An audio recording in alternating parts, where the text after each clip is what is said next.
Hello, everyone, and welcome back to another episode of The Bryce is Right. I am Brycearonee, and it's been a little while since I've seen you guys. It's been a couple of weeks since you've seen me, and I guess I should speak to that and talk a little bit about the direction of the show in the future. So, there's been a couple of changes. For one thing, I will no longer be coming to you guys weekly, which is every Tuesdays. It's more going to be a special program type of thing when I hope to bring new content to you guys. But the reason for the scaling back has a lot to do with my own schedule. It's going to be becoming very hectic in the next couple of months and just really saturated. And I need to manage my personal time better. I've also had a reduction in staff and technical support. So I'm kind of doing more. It takes a little bit more effort to do the shows and to recruit and to do all of that stuff. So with that, combined with my own need to address my mental health, some of you may know, others may not be aware that I do suffer from generalized anxiety disorder. I've mentioned it a couple of times on the show. And I am not always able to speak publicly. I do the best that I can. Most days that I can, I'm able to do it, but some days it's just not there. And I realized that more and more over the past year. So I need to manage my time and in terms of my mental health a little bit better that way. It's funny because some people are surprised when I say that, like they don't know that about me, but that's just because I hide it. It is a fact nonetheless. Suffice to say, you guys won't be seeing me as frequently, but you will still be seeing me regularly, both on this show and on some of the other Tang shows, as well as on Promethean Secular Frontier, my other channel. Okay, with that out of the way, let me talk to you guys about what we're going to be talking about today. I decided that it was time to bring to forefront an issue that I think is very important to talk about as an American, as an African American, as a person of color, as a humanist, and all of these things. I'm going to be talking a little bit about gun violence and gun control and gun rights from that perspective. But largely, I'm going to be talking about systemic racism. Specifically, I would like to talk about these things in relation to some of the high profile legal trials that have been going on in my country, from the Derek Chauvin trial to the Kyle Rittenhouse trial to the trial of the Ahmaud Arbery killers. And really, I'm going to be looking at the implications of those trials and how they will affect life going forward. The murder trials essentially of white men killing citizens in ways that relate to the Black Lives Matter movement. So that's pretty much what the discussion is today. And, I want to talk about why this is a recurring theme. I want to talk about why people have different frames of thought on this when it seems so simple to me, and hopefully what we can do to address it. So to help me do that, I have two very special guests whom most of my regular audience anyway, is already acquainted with from past shows. I have Cynthia McDonald from the Nonprofits. Hello, Cynthia McDonald from the Hello. Nonprofits. Hello, Brycearonee from The Bryce is Right. Thank And you for at all. thank you for agreeing to reappear on the show to talk about kind of a heavy issue. And I needed someone who was intelligent, articulate, knowledgeable, and who the audience has a special place in their heart for. And you were the first person I thought of. Oh, thank you. I am happy And to have this also, conversation. pardon? I said I am happy to have this conversation. Yeah, great. And we are happy to have you. I'm also happy to have my regular co-host from my Promethean Secular Frontier show, Secular Soapbox, welcoming him back. I think he may have been in my last episode as well, Caleb. Oh, yeah. Thank you for What's having me, brother. Appreciate what's it. going on, partner? Oh, man. Just been extremely busy of late, but I'm finally coming to a head on it. On my life's coming together, and I'm ready to sort of get my my life in the direction I'm looking to get it into. So things are looking up for me. Yeah, I'm liking the background blinky light setup you got going there. Very, very festive of you. Yes, you do happen to be looking at one of those atheists that does the Christmas thing pretty hardcore. So, Right. uh, Don't feel So bad. Me too. hey, there's nothing wrong with Christmas. no, I still no, celebrate I'm Christmas. cool with it. I'm I, celebrating Christmas. I'm about to fly home in a couple weeks to Nice. celebrate Christmas. So it's a completely secular holiday. Do you know how I know that? Because it's a federal holiday. And it has to be secular to be a federal holiday because, according to the First Amendment, the government will not make any law respecting an establishment of religion. Right? Right? Supposedly. I like Yeah. that. Yeah, sure. Let's go Okay. with that. Yeah, let's go with that. Okay. I would like to say hello to some of the people in the chat right now. We've got John Christian from Canada. We've got Aunt Kathy watching, Kat the Humanist. It's been a while since I've interacted vocally with Kat the Humanist, K-Lub. We're gonna have to get on like an all call at some point the next time we have a secular PSF meeting because I miss Kat. Cool. I think I skipped over Bible Burner. I apologize about that. Captain Rabbit, Atheist Watch, PRON. I should know what prawn means, but I don't. I honestly thought that was just somebody that misspelled porn. It could be, and maybe I'm just too like vanilla to make the connection. I'm hoping it's not though. Cool. Well, thank you guys for watching, and hopefully we can have a deep, meaningful discussion. All right, I've talked for 8 minutes, and we have a lot to talk about. So I think maybe the thing that is most prominent in people's mind is the name Kyle Rittenhouse. Should we start there? Yes. I'm Let's cool start with there. that. Okay. The one that I'm most familiar with of the cases that you mentioned, because to be perfectly frank, I'm not too heavily steeped in politics. I've only just recently decided to put my big boy pants back on and dive back into this. And Kyle Rittenhouse is actually one of the reasons why. Well, that's helpful. Excuse me. I think that is actually helpful for this show because I think a lot of people are where you are. I should say that the reason I talked about why I wanted to bring Cynthia back, but I didn't talk about you, K-Lub. You actually hit me up on a DM recently. We were having an offline discussion, I think, about this, and you started asking me some questions, and I was like, "Well, hold up, dude. I'm having a show about this with Cynthia on Tuesday. Why don't you just come on the show and then you can air out all your grievances or ask any of the questions. You can take the place of the audience. You know, as a non-African American, you may have a different perspective or be lacking the perspective of an African American. I think that's a fair point to bring up because just the fact that you say that you need a non-African American to speak to the Kyle Rittenhouse case, I think doesn't resonate with quite a bit of your audience. And to be frank, I think I happen to be part of that crowd. Like to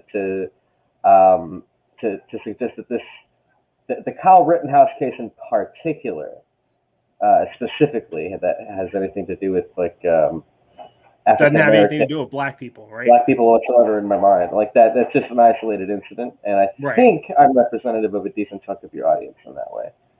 Fair enough. So, Cynthia, yes, Kyle Rittenhouse was initially, initially he was not charged, but eventually he was charged.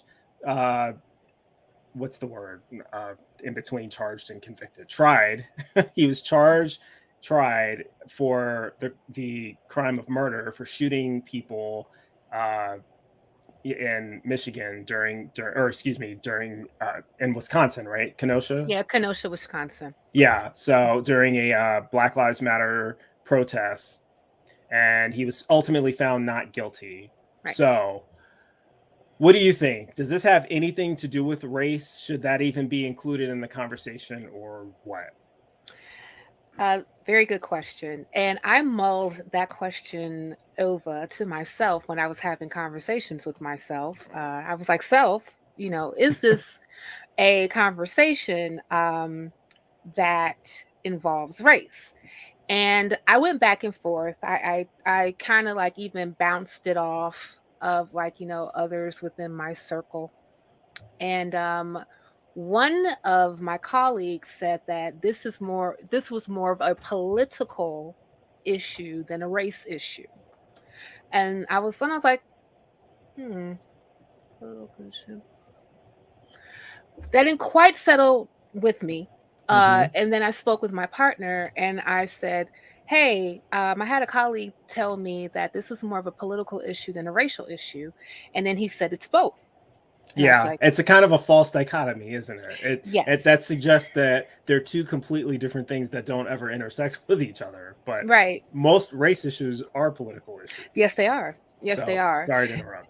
Oh, no worries. Yeah, so when I was like, well, let's unpack that. What do you mean by that?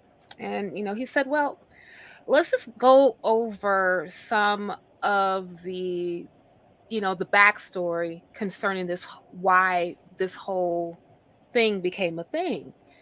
You have a young person at the time who was 17 years old who went to a total different state, even though where he is from Antioch, Illinois, which is like north of Chicago, where I'm from.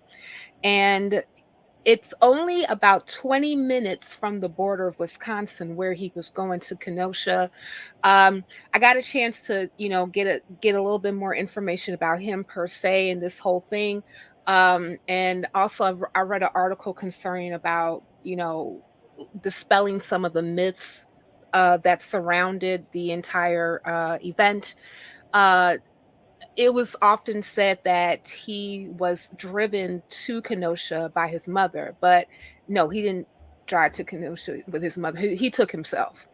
And another myth that, and I wish I had the article, but maybe I can find it a little bit later and then, share it, was that he took the gun across state lines, which is illegal, but in actuality, the gun was already there.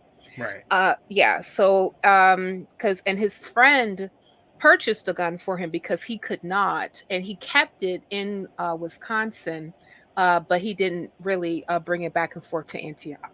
Mm-hmm. So he goes to a protest with a military style weapon. Even though he may not have traveled with it across state lines, he still went to the protest with this weapon, and supposedly there to aid and assist people who happen to need like some type of triaging because he was a lifeguard and was trained in CPR or some stuff. He said he was an EMT. Yeah, that's what he said. And he And then lied because he was not an EMT. no, he was not. Okay. And then then the story morphed into, oh well, I was there to protect a car dealership at the behest of the owner. And I'm thinking, why would a car dealership hire a 17-year-old with an AR-15? That makes no sense to me whatsoever. So, in actuality, this whole protest was because a black man named Jacob Blake was shot by a policeman in Kenosha, Wisconsin, after a altercation that he helped break up. He was told to stop. The police person said that you didn't stop and then shot him in the back, and now this man is paralyzed for life. He survived, but he's paralyzed for life. He's one of the few who's survived. Yes. Yeah, one of these. Also found out that the sixth leading cause of black men's deaths in America is due to police shootings. Going back. Yeah. Yeah. I'm looking at a comment here. I imagine that Kyle said to himself, F those BLM people, I'm going to F them up. So I actually don't agree with this, but I'll get into that. If you agree with it, Cynthia, you can talk about that. I don't know. I will say I don't know, because like one of the things that I'm trying not to do, Bryce, is straw man people. Even though that I may have my own thoughts and perspectives, and a lot of them are colored by my experiences as a black woman in America. However, I like to tried to get more information about any type of circumstance, even though this is what it looks like or what I could imagine it to be, before I can actually, rest on a particular conclusion. Did he say, F those BLM people? I don't know. But I like what you just said there mm, about trying to look at it from outside of your own perspective and consider that your perspective could be what happened, or it could be something else that happened. And right. just looking at motivations for a 17-year-old to do this, that is one possible motivation. But I can think of several others, including mere stupidity. But we're also speculating that he was there to cast protest to BML, whereas he just allegedly wanted to be there to protect the city of Kenosha. I mean, that is to say, if there were riots in his mind, if you don't want to call them riots, fine, I don't care. But if there were riots in his mind under the banner of some other flag, whatever it may happen to be, who's to say that he wouldn't be there in that instance also? So to say that this is a racial issue on the grounds that the riots were themselves a racial issue, I think is to misconstrue the Rittenhouse case. Well, let me explain my perspective on this. I actually don't think that the Rittenhouse case or the trial was a racial issue. I think Cynthia said that as well. The trial itself, there was nothing racial per se about the trial. I don't think what he did related to race. He didn't shoot black. Actually, the two people he killed were white people, right? Right. And he didn't shoot at any black people. So I don't think that the Rittenhouse case is about race, but it does intersect with critical race theory here, in so much as how Black lives are affected by gun violence, or just in general how are affected by living in America versus white people. And where I see a connection is the fact that before anyone knows whether Kyle Rittenhouse is guilty of murder or acting in self-defense, before any of that, he was allowed to walk past police officers after shooting people with a AR-15 clearly visible. Yeah. Tamir Rice, on the other hand, was gunned down before any questions were asked. And he had a toy. Right. And I have to ask myself, why is it that a 12-year-old black kid with a toy gun gets gunned down immediately, no questions asked, but a 17-year-old white kid with a real AR-15 that he shouldn't have had shoots two people and is allowed to walk past police without being challenged? And offered water. And offered water. Offered water. I forgot about that, actually. Yeah. And so, while the case itself, sprayed in the face, mind you. Like they didn't just politely ask him to get out of the way. They did pepper spray that kid in the face and get the hell out of my way, son. We're on our way to a shooting. They were just really dumb cops, admittedly. I will say that was stupid. They should have, if there's an active shooting and you see some kid with his hands raised coming towards you, let's just put two together for just a second, right? Like I understand this is like a chaotic situation, but they knew where they were going and why they were going there. So that should have never happened. And I'm with you insofar as if it was any black person or somebody that looked black coming towards them with an AR after they were doing the same thing, they knew where they were going and why, I think it would have been very different. I'm 100%. Even if if no shots had been fired, I don't think that a black person could be able to walk down the street armed with an AR-15 past police officers without being challenged. That seems remote to me. May I offer a little historical reference? Sure. So, are you familiar? We love history, Cynthia. Oh yes, I know you do. So do I. You're familiar with the Black Panthers? I am. The Black Panthers Party. So, but for those who may not be. Yes. Yeah. So the Black Panthers Party. The reason, Cynthia, I'm having you do this is because I'm aware of the Black Panthers. Yes. I'm also aware of the new Black Panther movement. Yes. I'm also aware of many other things called Black Panthers that are not. Yes. I'm also aware of the Marvel character. But I don't know. Wakanda Forever, indeed. Yeah, Wakanda Forever, exactly. I don't know if the audience can distinguish between those 4 or 5 different types of Black Panthers. So. Certainly. The ones that you're talking about. Yes. I'm not talking about T'Challa, okay? And I'm not talking specifically about the new Black Panthers movement or even like a push for more African Americans to own guns and learn how to use them and to protect themselves with Second Amendment rights. I'm referring to the inception of the original Black Panther Party that I believe came on the scene in the 1960s, starting in California, around the Los Angeles area. These were young Black people at the time. I believe that the the founders were Bobby Seale and Huey Newton, and they actually had guns, and they would wear all black and leather and things of that nature, just look cool as fuck.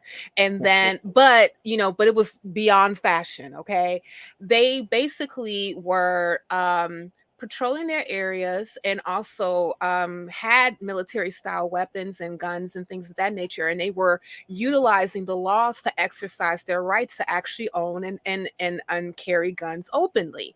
And they did it to protect people in their areas against police brutality, because police brutality is nothing new in the United States.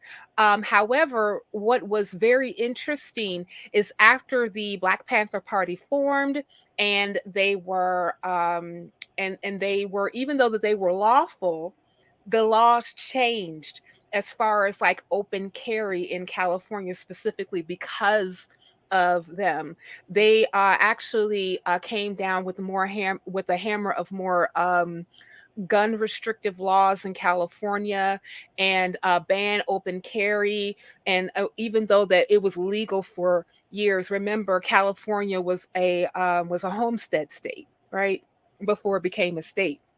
So, guns was nothing to have in that particular area when it was a territory, and then also when it was a state.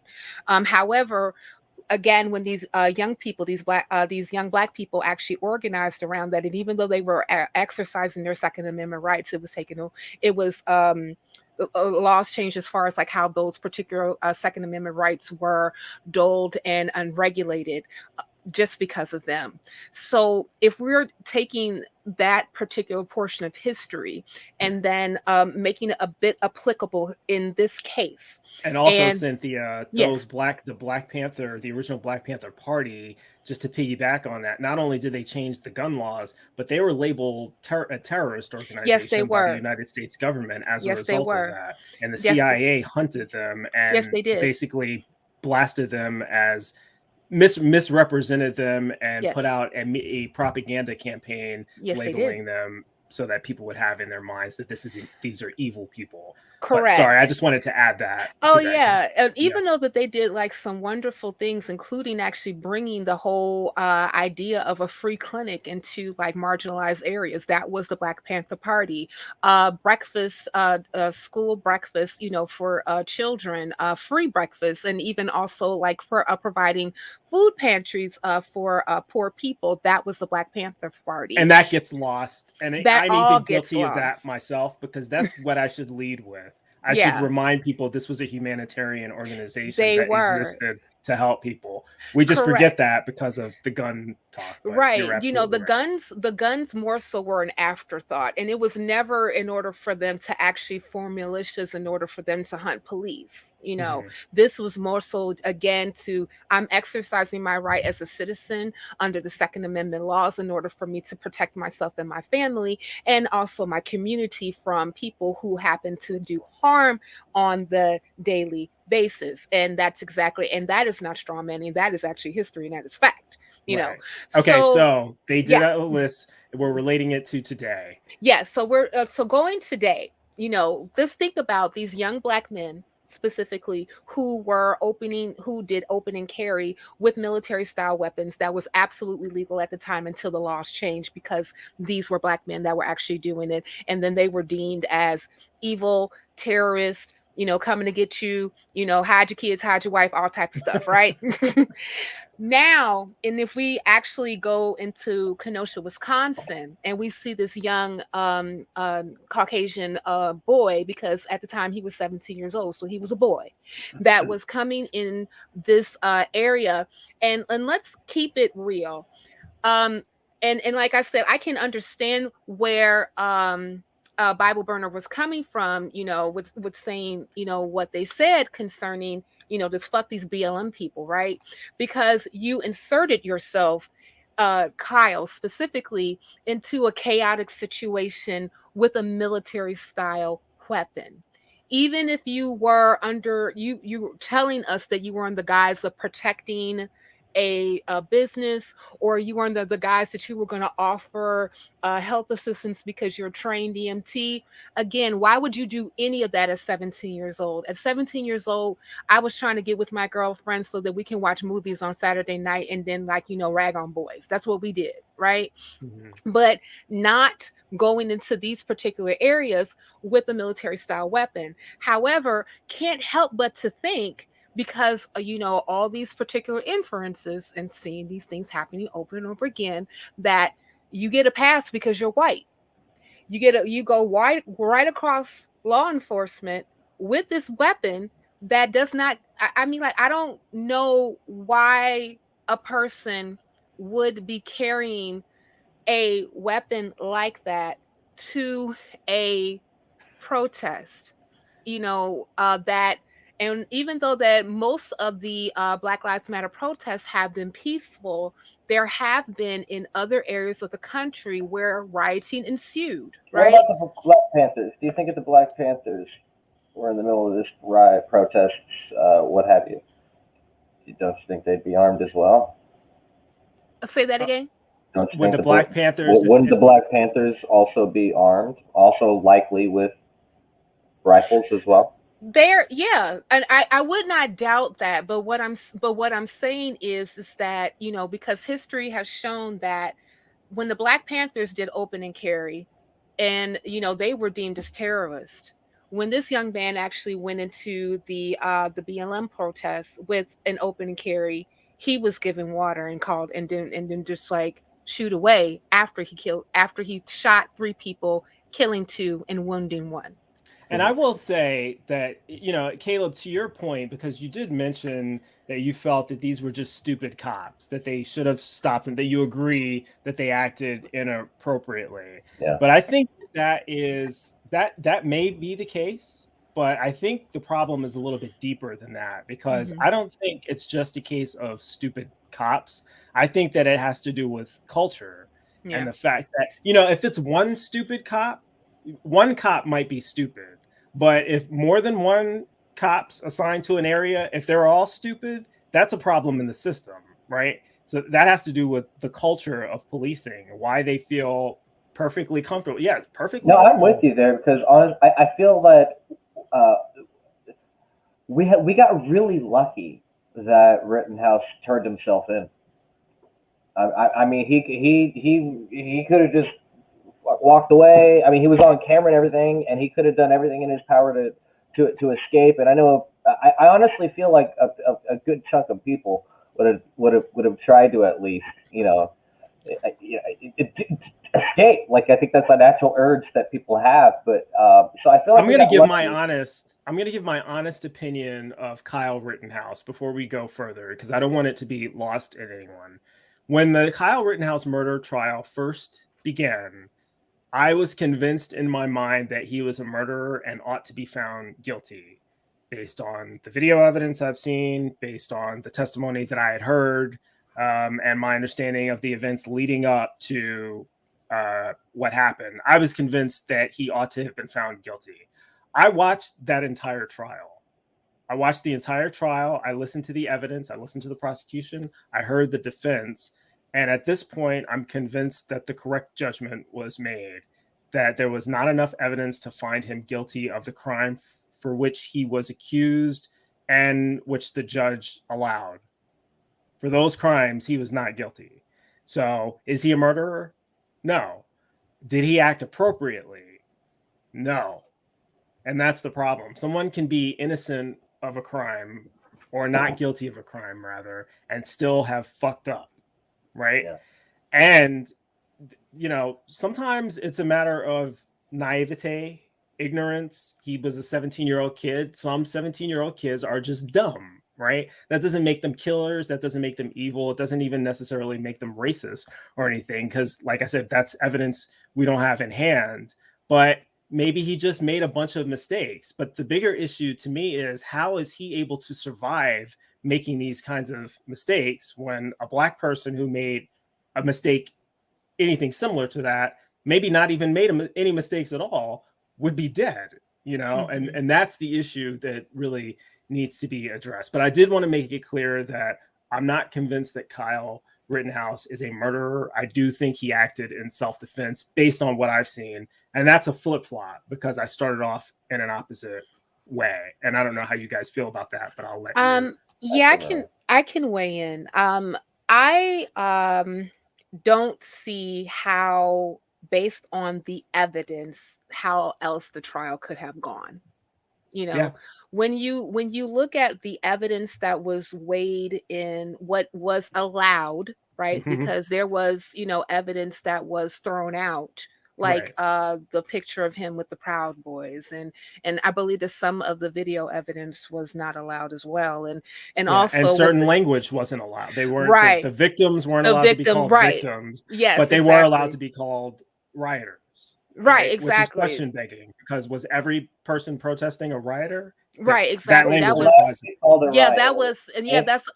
and only if you could demonstrate that they were rioting. Right. So right, yeah, no, that was when they said in court anyway. When they called someone a rioter, they had proof they were rioting. So yes, they were rioters. Well, I don't know that was the case, K-Lub, every time, because there was also the general mention of rioters, and the implication was that everyone there was a rioter. Right. At no point that might be a fair point. That I honestly wasn't paying attention to a grand scale, like if they were just broadly calling everybody there. Because remember, no one was allowed to be called a victim, but they were all allowed to be called rioters. Which prejudices the jury, in my opinion. But we're getting sidetracked here. You were saying based on the evidence. No, Cynthia. I was based on the evidence, and yes, I agree with you, Bryce. That was special pleading with that. But and so that's going. So and then you had the portion of the gun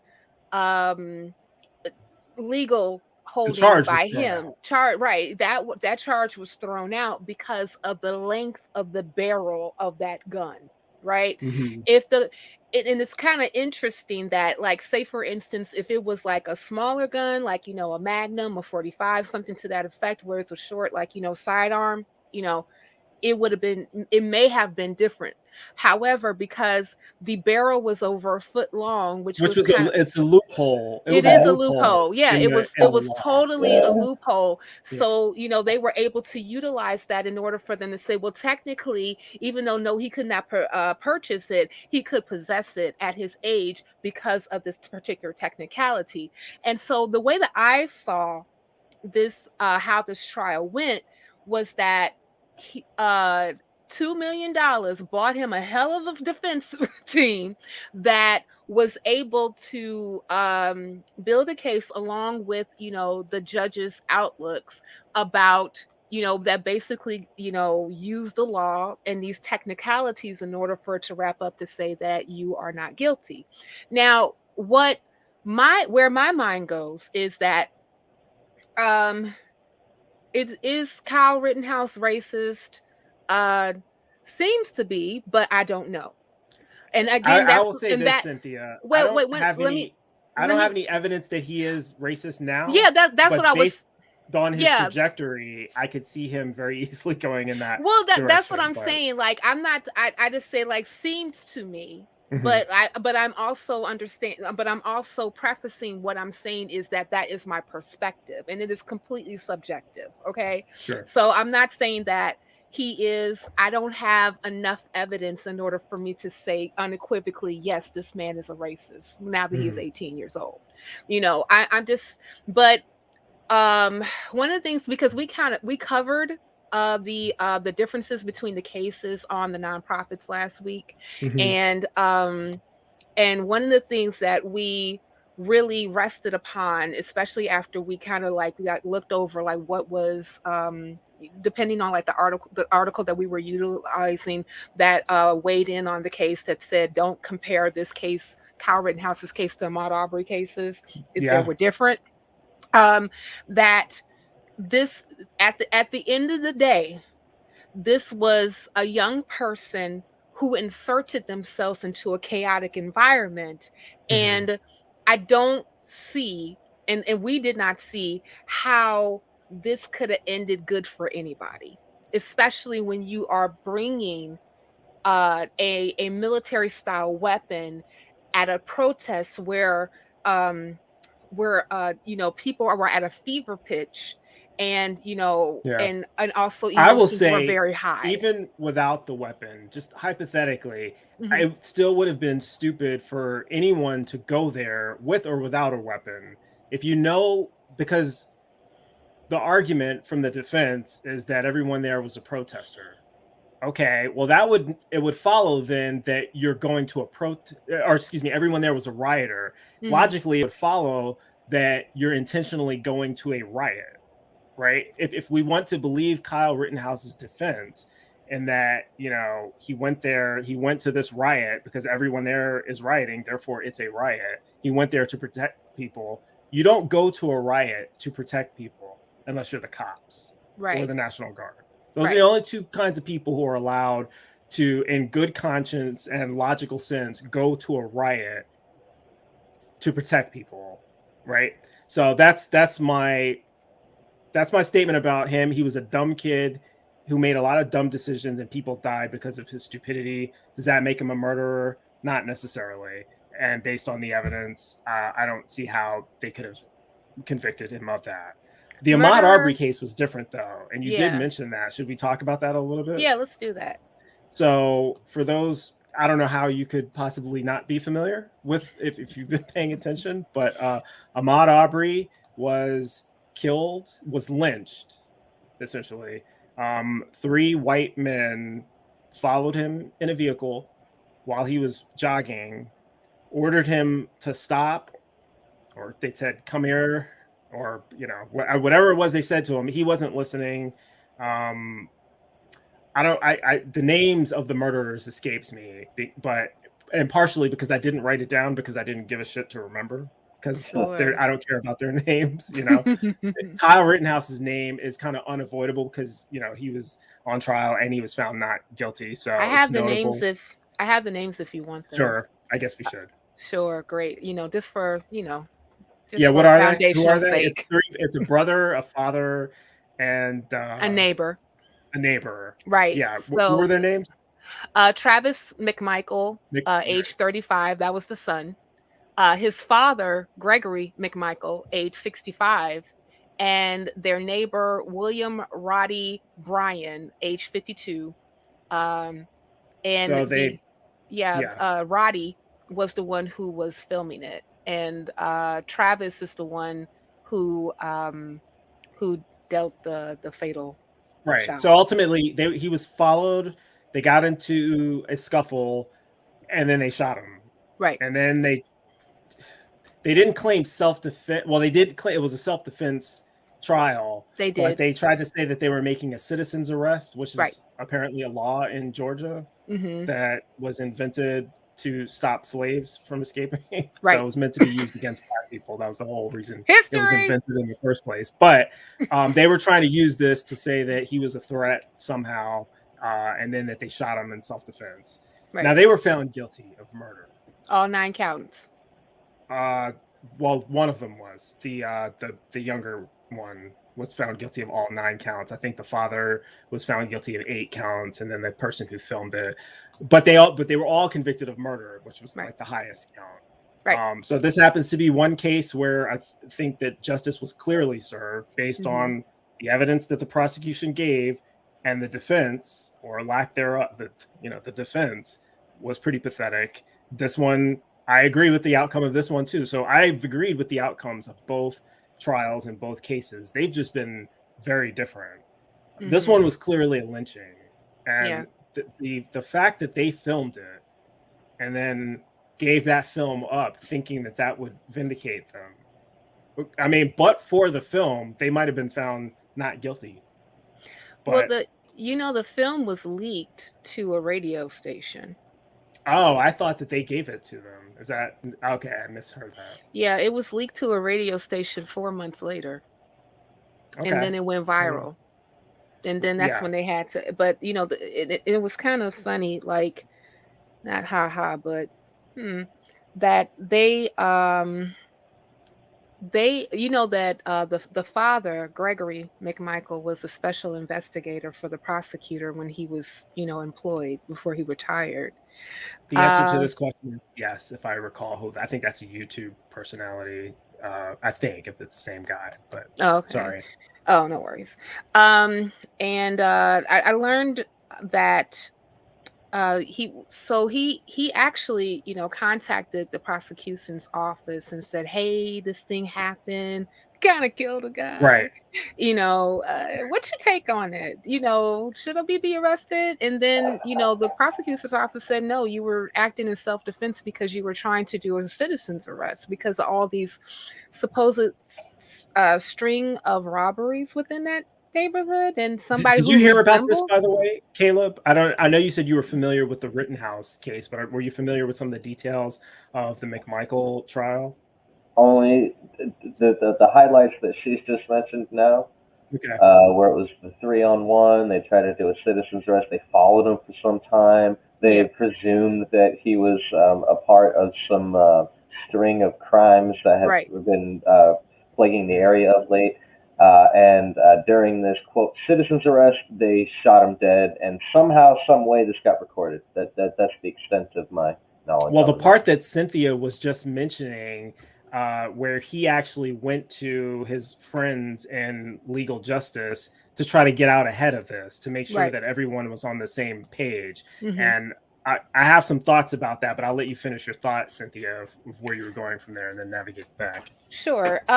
So he ran it by like this, the prosecution's office. And it's kind of funny, like how like the prosecutor at the time had to recuse herself because of course she was familiar with, Gregory and Travis too. And also because they had this conversation and she knew specifically about, some of the details. And then even like her colleague was like, no, we don't have to arrest him. And then he had to recuse himself, because this was something that should have been followed up by law enforcement, but because he had these connections, they were not. So they almost got away with this entire murder, literally. They almost got away with murder. Got away with it. Now, I will say, like, the interesting part of like both of these cases is that Kenosha, Wisconsin, especially in that area, is predominantly white. I believe that they only had one Black person that was on the jury. It was the same thing in this particular case in Georgia. However, because of the evidence, of course, that was like entered into Kyle Rittenhouse's case, you had a different outcome from the one that was entered into the Georgia case. And I'm going to paraphrase a little bit of what the defense attorneys said, because I believe that Chuck Yeager had a very vitriol reaction to what she said. So did I. I'm sorry? So did I. What did I? No. So did I. I also had that reaction. Yeah. I believe that she said she likened him with, dirty skin and dirty toenails and with no socks or something to that effect. And during her closing arguments to really paint this young man as a dirty, vagrant, violent person. Black, just what she wanted to, like, if she could have said that, you got the impression that if she could have said that and make that work, she would have. but for the fact that you're not allowed to say that because you're obviously a racist if you say that. Sure. So what is all this code? How can I say the same thing without saying the same thing? You know, you talk about his dirty, black, long, ugly toenails or something, right. just to make him look like an animal. Yeah, it was. I mean, when I read that, you know, because like I was reading articles as both trials were going on, because like, you know, I couldn't watch all the trials. I work, I can't, but but you know, but I did make myself, like, I read a bunch of different articles about the highlights as the trials were going on, so I'm familiar with both of them, and you know it, and when I heard that, when I read that, it took me right into the space of these dog whistles from the Southern strategy that was employed to get Nixon elected back in the late 60s. Because you couldn't say, because, and if anybody's familiar with Lee Atwater, should I just real quick? Sure. Lee Atwater was a political strategist that worked for the Nixon campaign. After the Civil Rights Act of 1964 was signed into law by LBJ, Lyndon B. Johnson, you did have an exodus of Southern Dixiecrats that were who were in the Democratic Party and went Republican, and that's when you really started to divide of like changing, like the radical Republicans that was like from the 1850s and becoming the Southern racist Dixiecrats of the Republican Party that we kind of see today. Okay. Now, one of the things that Lee Atwater recognized, and he advised the campaign, is that, you know, certain things that you can get away with pre-1964, you can't do it anymore. You can't say the N-word. Okay. You can't say anything that's blatantly like racist, bias, prejudice against Black people per se, or other marginalized groups. Whereas you could before, within the institutions, cops could do it. Judges Cops could do it. You heard it all over media. I remember having a conversation with my partner, because he's older, about some of the things that he was hear on the nightly news, and like the N-words would just fly, you know. So because like this is the time period that we were in. Hey Jenna, how you doing? So so then what he basically did was help codify these dog whistle phrases that could be used to kind of speak to those people, to voters who still had that same you know thought pattern concerning, you know, biases and prejudices, without being deemed or being accused per se of racism, because you're not using certain words. So those words get replaced with things like law and order, or states' rights, or family values. Or if you need to refer to the problematic elements, thugs, gangsters, hoodlums, right? And this is basically the same type of strategy that, you know, this particular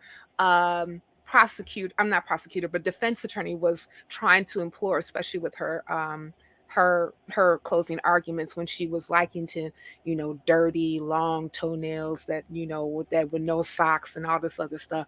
I'm like, girl, please stop, baby. Bye Felicia. Well, the reason I wanted to navigate back to that, I'm glad that was the last thing you said, was because one of the other things I wanted to talk about in this show was this concept of systemic racism, because there are people, I've talked about this before ad nauseum, but there are people who still don't think that there is such a thing in the United States in 2021.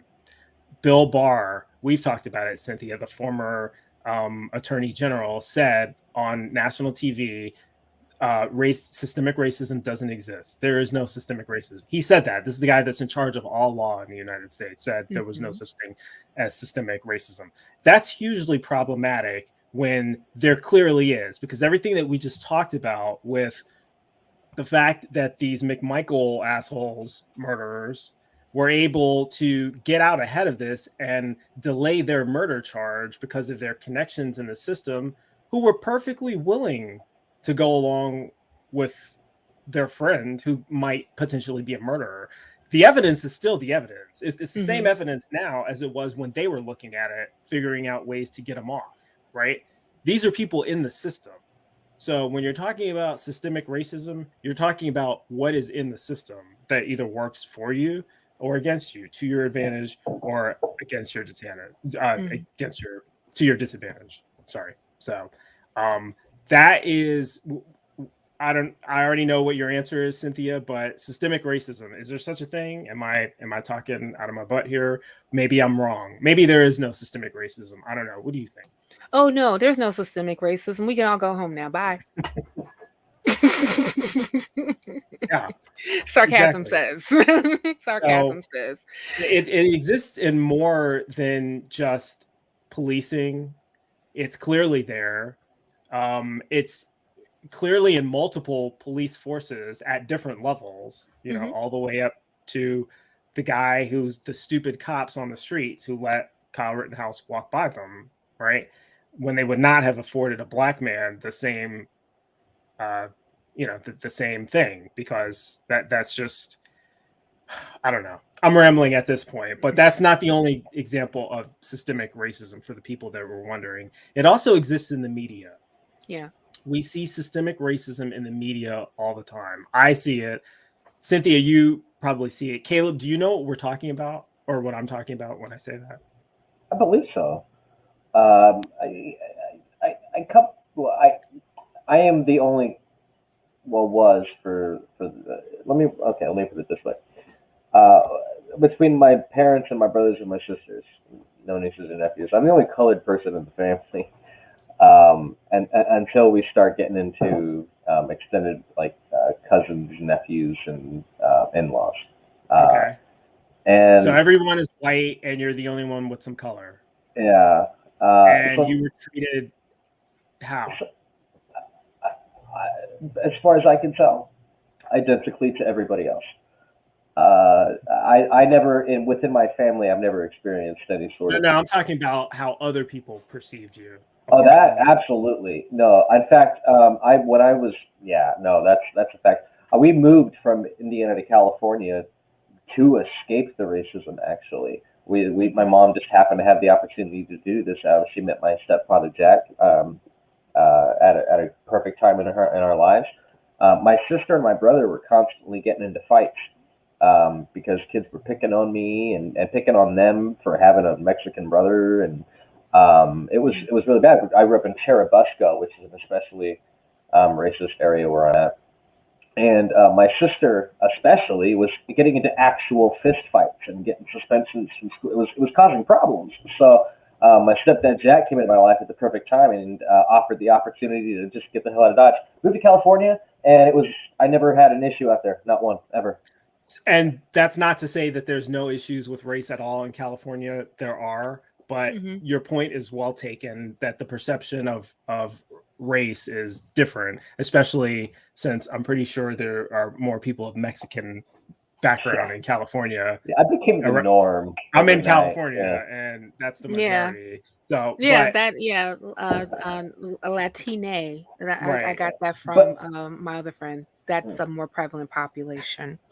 To your point, though, like my perspective on racism, how does it affect me? I think that I have a much more laissez-faire attitude towards racist tolerance. Well, actually, K-Lub, my question, I believe.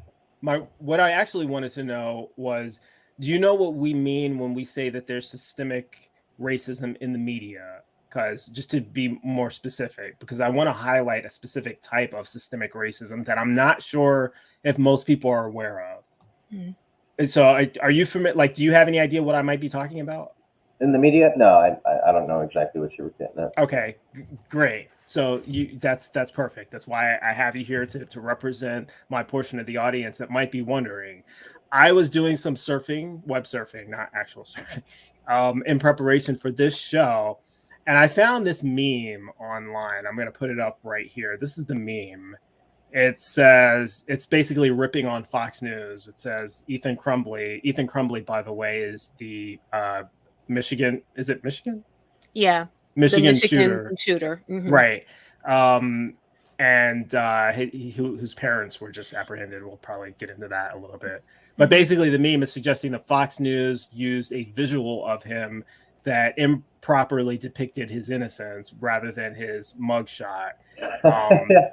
But now I will say, in Fox News's defense, you'll never hear me use those words again, by the way. So record this episode and save that clip if you want to use it. I'll never say in Fox News's defense again. PragerU is going to clip it and going to use it and loop it. Somebody's going to use it against me once I become president of the world, I'm sure.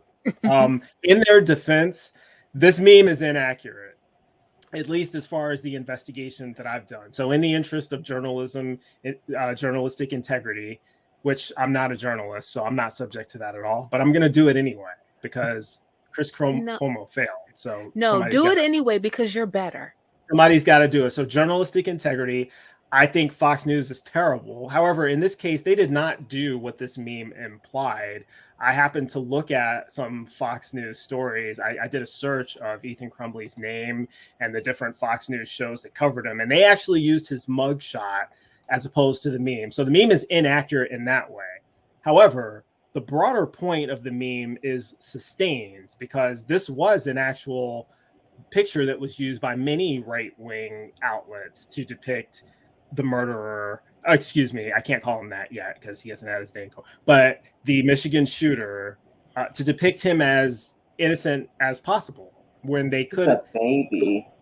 Yeah. You call him a murderer so heinous. He's 15. The kid's a baby. You can call him a killer.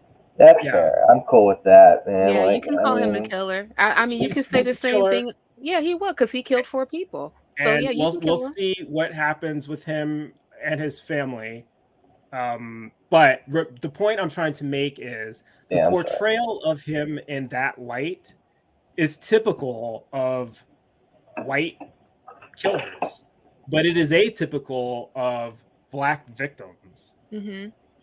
You know, much less Black killers. Certainly, if you have a Black person who is a killer, they're going to use the mugshot and they're going to try to, and if the mugshot's too good, they're going to try to find his worst picture that they can, that they can sell. So, but that's typical. Even for Black victims, it happens to be the case that you tend to see them poorly portrayed. And, I recall, anybody remember this? I do.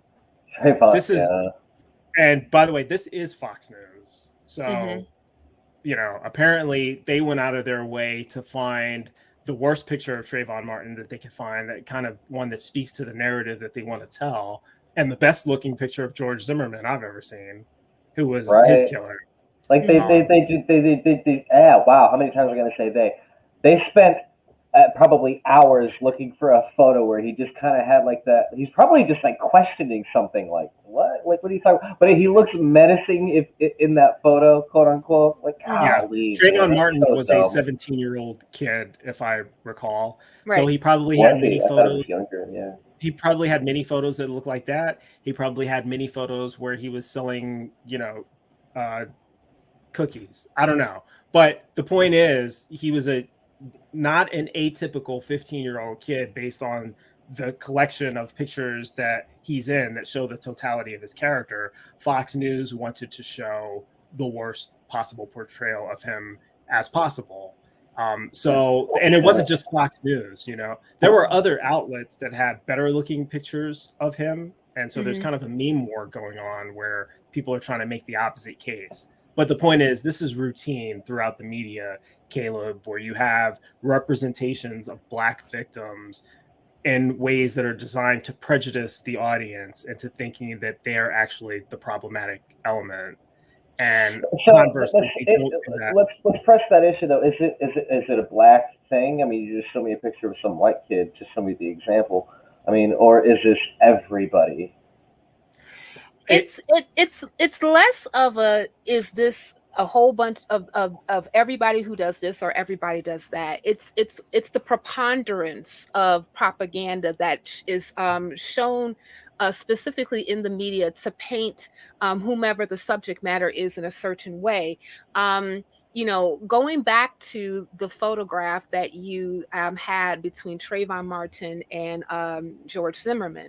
So, Trayvon, and I even seen some around that particular time period, there were videos of him smoking weed and Mhm. cussing on camera, just like silly shit that teenagers do. Yeah, it's not just that's the other thing, Caleb. Mm, It's not just the photographs that are taken, it's the narrative in the mhm, stories that's written around them. right, There were news articles about Trayvon Martin smoking weed, about basically him being a terrible person, as though mhm, Yeah. that was in any way relevant to the fact that he was followed and shot.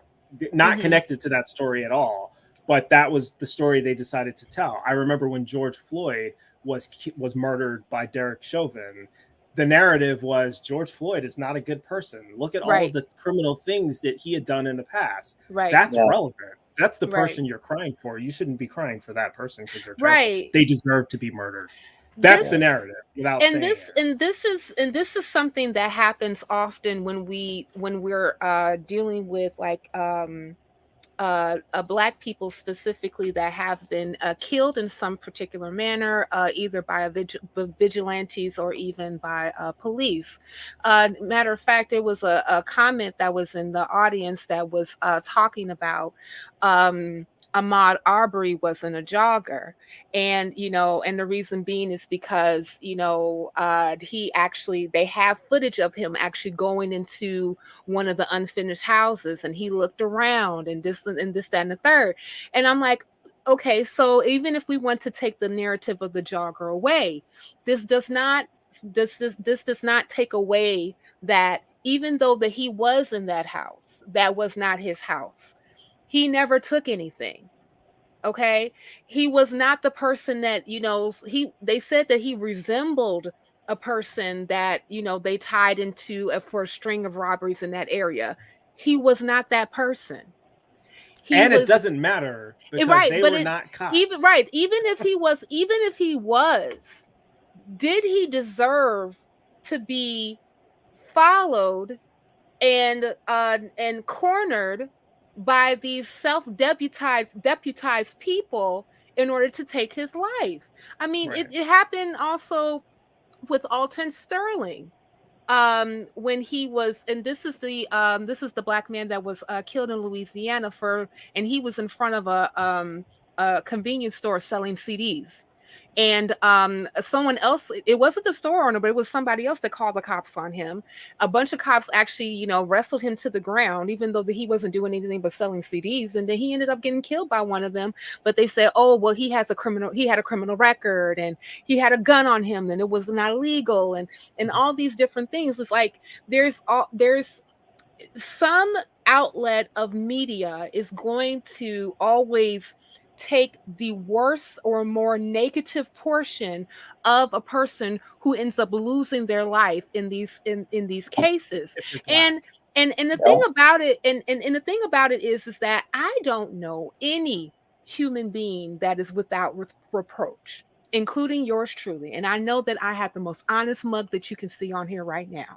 However, I don't do everything right. you We got know. a question, Cynthia. I didn't want to get too far away from it, Mhm. but Jenna Dennis Miu from question. Black Female Atheists Mhm. asked, I think she means should we discontinue referring to minority groups as colored people? And since the answer is yes, what should be in place of that? So she kind of answers the question. Yeah, Um, actually, Jen and I had we had a conversation on this on the nonprofits. I want to say what about a month ago, Jenna, I mhm. think. And I want to be a part of that next conversation, by the way. Yeah, But yeah, yeah, most go ahead. definitely, most definitely. But one of the things that we were discussing Hispanic Heritage Month, and I mentioned how in some of my conversations that I had with people from the Latine, and I'm starting to use that more often because Mateo, shout out to Mateo, actually put me up on that particular I love uh, Mateo. Yeah, Mateo's great. And yeah, he put me up on that particular Say it phraseology again, because Cynthia. Latine. Latine. Yeah, What is so that? it's Latine is basically an eliding of Latino and Latina and just making it gender neutral instead of saying Latinx. Yeah. That happens to be a more prevalent phraseology when dealing when it's describing the Hispanic community, which is vast, right? Well, Because you like it's just did it. I'm sorry. The Well, Hispanic community.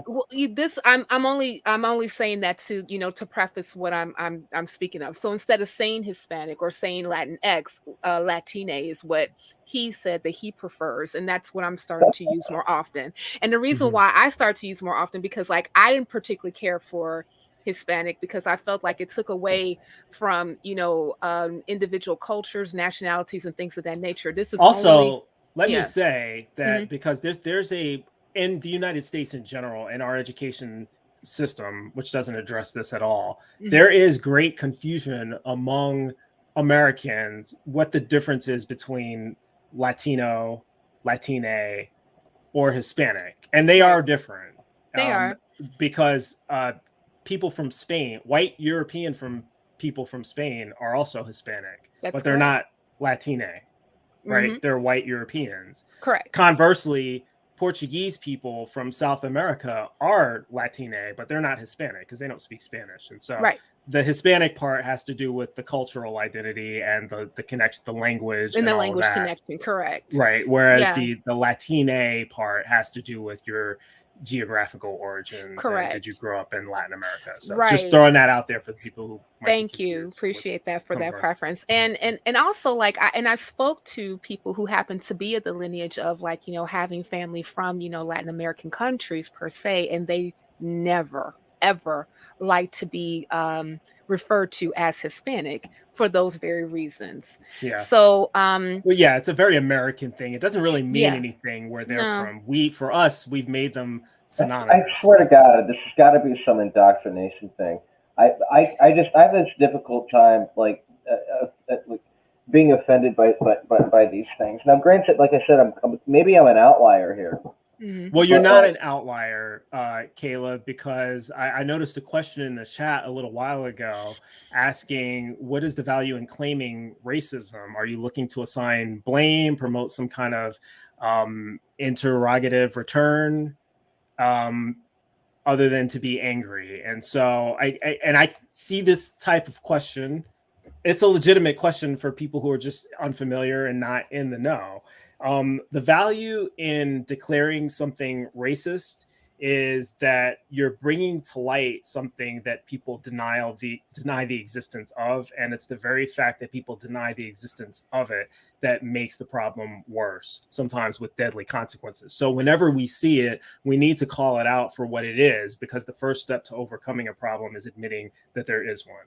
Now, Mhm. that's my canned answer to that. In the case of critical race theory, which is something that a lot of people on the right don't like to talk about because they think it means teaching young white children in schools to hate being white. They don't know what it even It is. has nothing to do with that. I don't Mhm. even know where they got that idea from. But um, the the reason they are against it is because they don't know what it means. They are against the teaching of it, even though they don't know what it means, which Right. emphasizes the need for it to be taught. Not at the school age level, but it's certainly something that high school and college age people ought to know about. And it has I, to do with why Black people and other people of color, whatever we didn't answer Jenna's Yeah, I question, by wanted the to go way. back to I'll get that. back to that in a second, but let me Yeah. just finish the point here. Hmm. Um, why we continue to find ourselves as these minorities, another word, on the short end of the stick, and why there are so many instances of people of color being lynched where no one is held accountable. No one's even charged for a crime. And why is it that the lynched people are presented as thugs and problem children, and we need to dig into their history to show how horrible they are, when the trial is about the person who killed them, and what they did or didn't do 5 years ago doesn't matter to that. And so that's systemic racism. It's not just pointing out that individuals are sometimes racist to each other, or that this guy killed someone else because they're Black. No, it has to do with the fact that Black people and minorities in general are negatively portrayed in the media, which prejudices white people, frankly. And they're negatively portrayed when they're the victim in situations where white people wouldn't. Where conversely, white people who are suspects are given every benefit of the doubt until proven guilty. That's not the case with Black people. And that is a travesty of that's an injustice. That's not justice happening at all. And that's why it needs to be called out. Okay, I'm done with my rant. Cynthia, you wanted to go back to Jenna's question. Yeah, to Jenna's question. Which was basically, what do we use in place of people of color or colored people, right? Or whatever. Yeah, I prefer to just call them who they are. I personally don't like the terminology people of color. And the reason being is because it has a tendency to shoehorn in any person who is considered not white in the same in the same category as far as like treatment and what's available, history, things of that nature. And the thing about it is that we in the United States, depending who you are as a group, often have very different experiences in the United States. A person who happens to be Latina versus a person who happens to be African American can have a very different experience as far as like how they're treated, how they're how different portions of experience actually shows up in different realms. I'll even give an example when it comes to mortality rates amongst Black women who, when they have children, versus white women and Hispanic women, and I'm only using that only because of like statistics that I've read that Black women, regardless of education and socioeconomic status, are about 2.5 to 3 times higher to die in childbirth versus white and Hispanic women. And why? And there has also been an issue with how medical personnel, like doctors, are taught how to treat Black patients versus other groups of people. We have been taught that they have been taught that our skin is thicker, so we don't have as much pain as another group of people. And we also have a very long history, adverse history of a medical malfeasance in the United States, and that is the reason why. And I mean, I could go on and ramble, but I don't necessarily want to do that. But that's why I prefer just to not to conflate groups and just be put into this whole people of color or BIPOC or something like that. No, it should be like because like here's the thing with it this. Should be. I'm with you there. It should be. That's an ideal situation, but I think that we got to be a bit more pragmatic than that, and we don't live in that it should be world. We live in a world where the vast majority. I don't know if you live in America anyway, or in most of the Western world, but my world is governed by the white folk by and large. I mean, the vast majority of every decision that has ever been made that governs my life was made by white people. And so I think that it's important to make a distinction when currently even.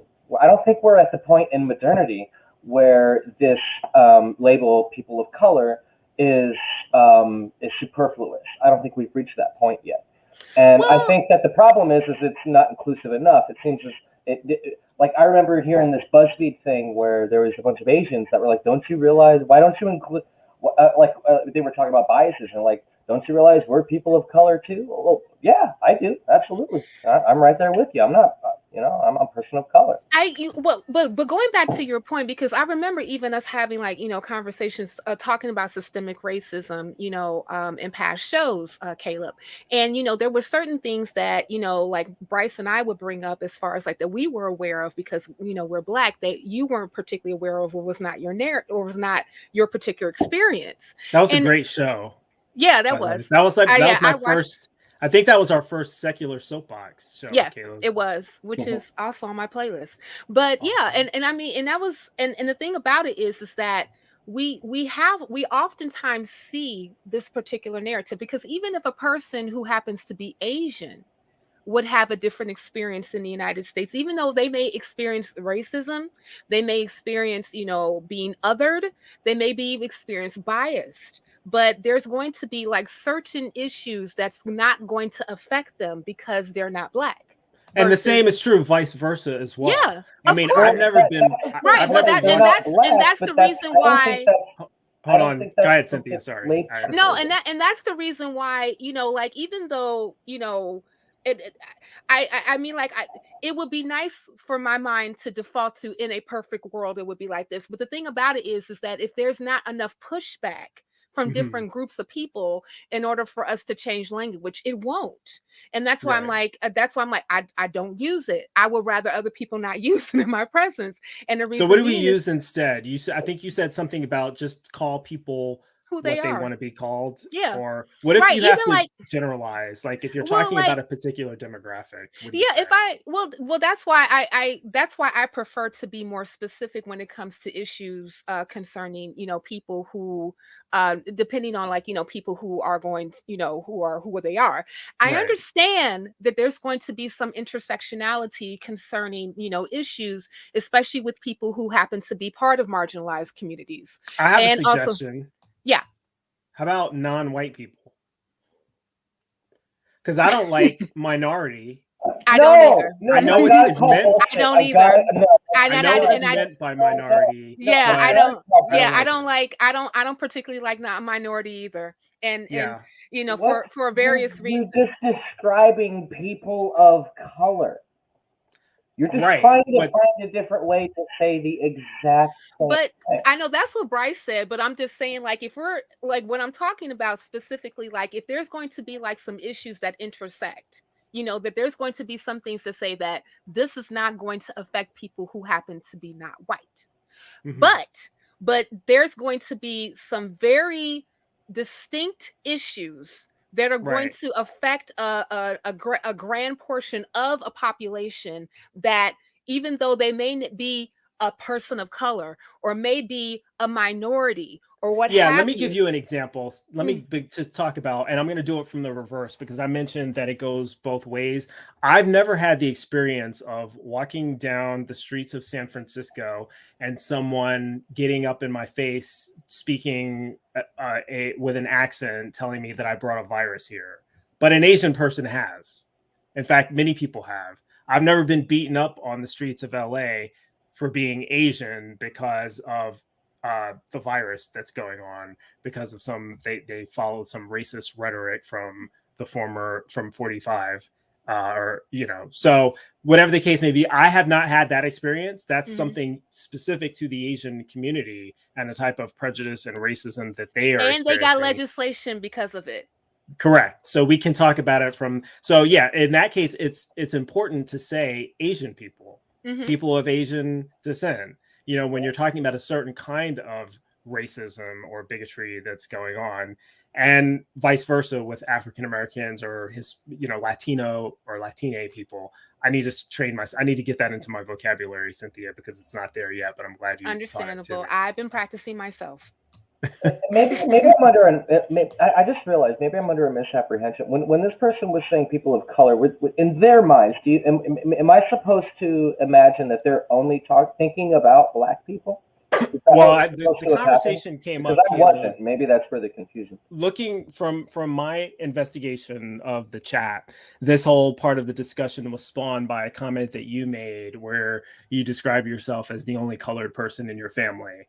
And from there, the chat blew up with, should we still be using colored people? So it's actually your fault. Yeah, it's all your fault, K-Lub. How about that? But it was good that we, that we covered that. There's another question in the chat that I want to get to because it touches on actually that wasn't it, but that's a good I saw that one. That's a good follow-up. This is actually the question about the media, because I mentioned systemic racism going on in the media, and I didn't define what the media is. And that irks me when people do that, because it's almost like you're creating. There is no such thing as the media. There are different mass media corporations out there. So if I wanted to be specific, I could say the corporate media, which is different from social media or independent media, right? When we're looking at the corporate media, which is Fox News, CNN, MSNBC, OA, and whether there's left wing, there's right wing. There's really no left wing. It's all right. There's centrist corporate Democrats, and then there's far right extremists. We don't have a left progressive corporate media station because the corporate and progressive doesn't go together, right? They pretend to be. Pardon? They pretend to be. Oh, they pretend to be, sure. Yeah. Actually, you have organizations like CNN who pretend to be moderate, right? And clearly most of their staff are Democrats. I would venture to say that most of the people who work for CNN are Democrats. And so they're presented by the right-wing media as the left, but none of them are really left. They're corporate Democrats. Corporate Democrats are not left. They are centrist, right? Right.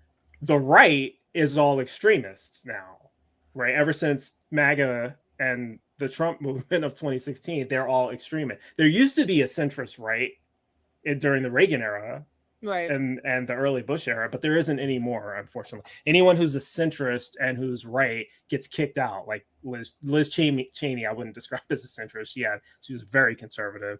Mitt Romney, all these people, but they don't care about them anymore. Those people are not in charge of the Republican Party. The extremists, like Lauren Boebert and Marjorie Taylor Greene and Madison Cawthorn, and these people, these Trump bootlickers, who are just the most evil people in Congress that are unfortunately representing a lot of evil Americans. And did you know that Ted Cruz actually canceled Big Bird? You know what, Cynthia? I don't care about Big Bird, and neither does any other person on the left, because Big Bird is a distraction.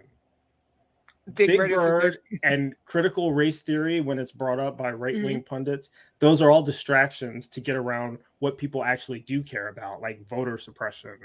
And the only reason why I brought that up is because, I do agree those particular things are a distraction, but the way that they do it, and when I say they, I'm talking more about people who have a tendency to be very right-winged in their politics and their speech and their language and how they present themselves.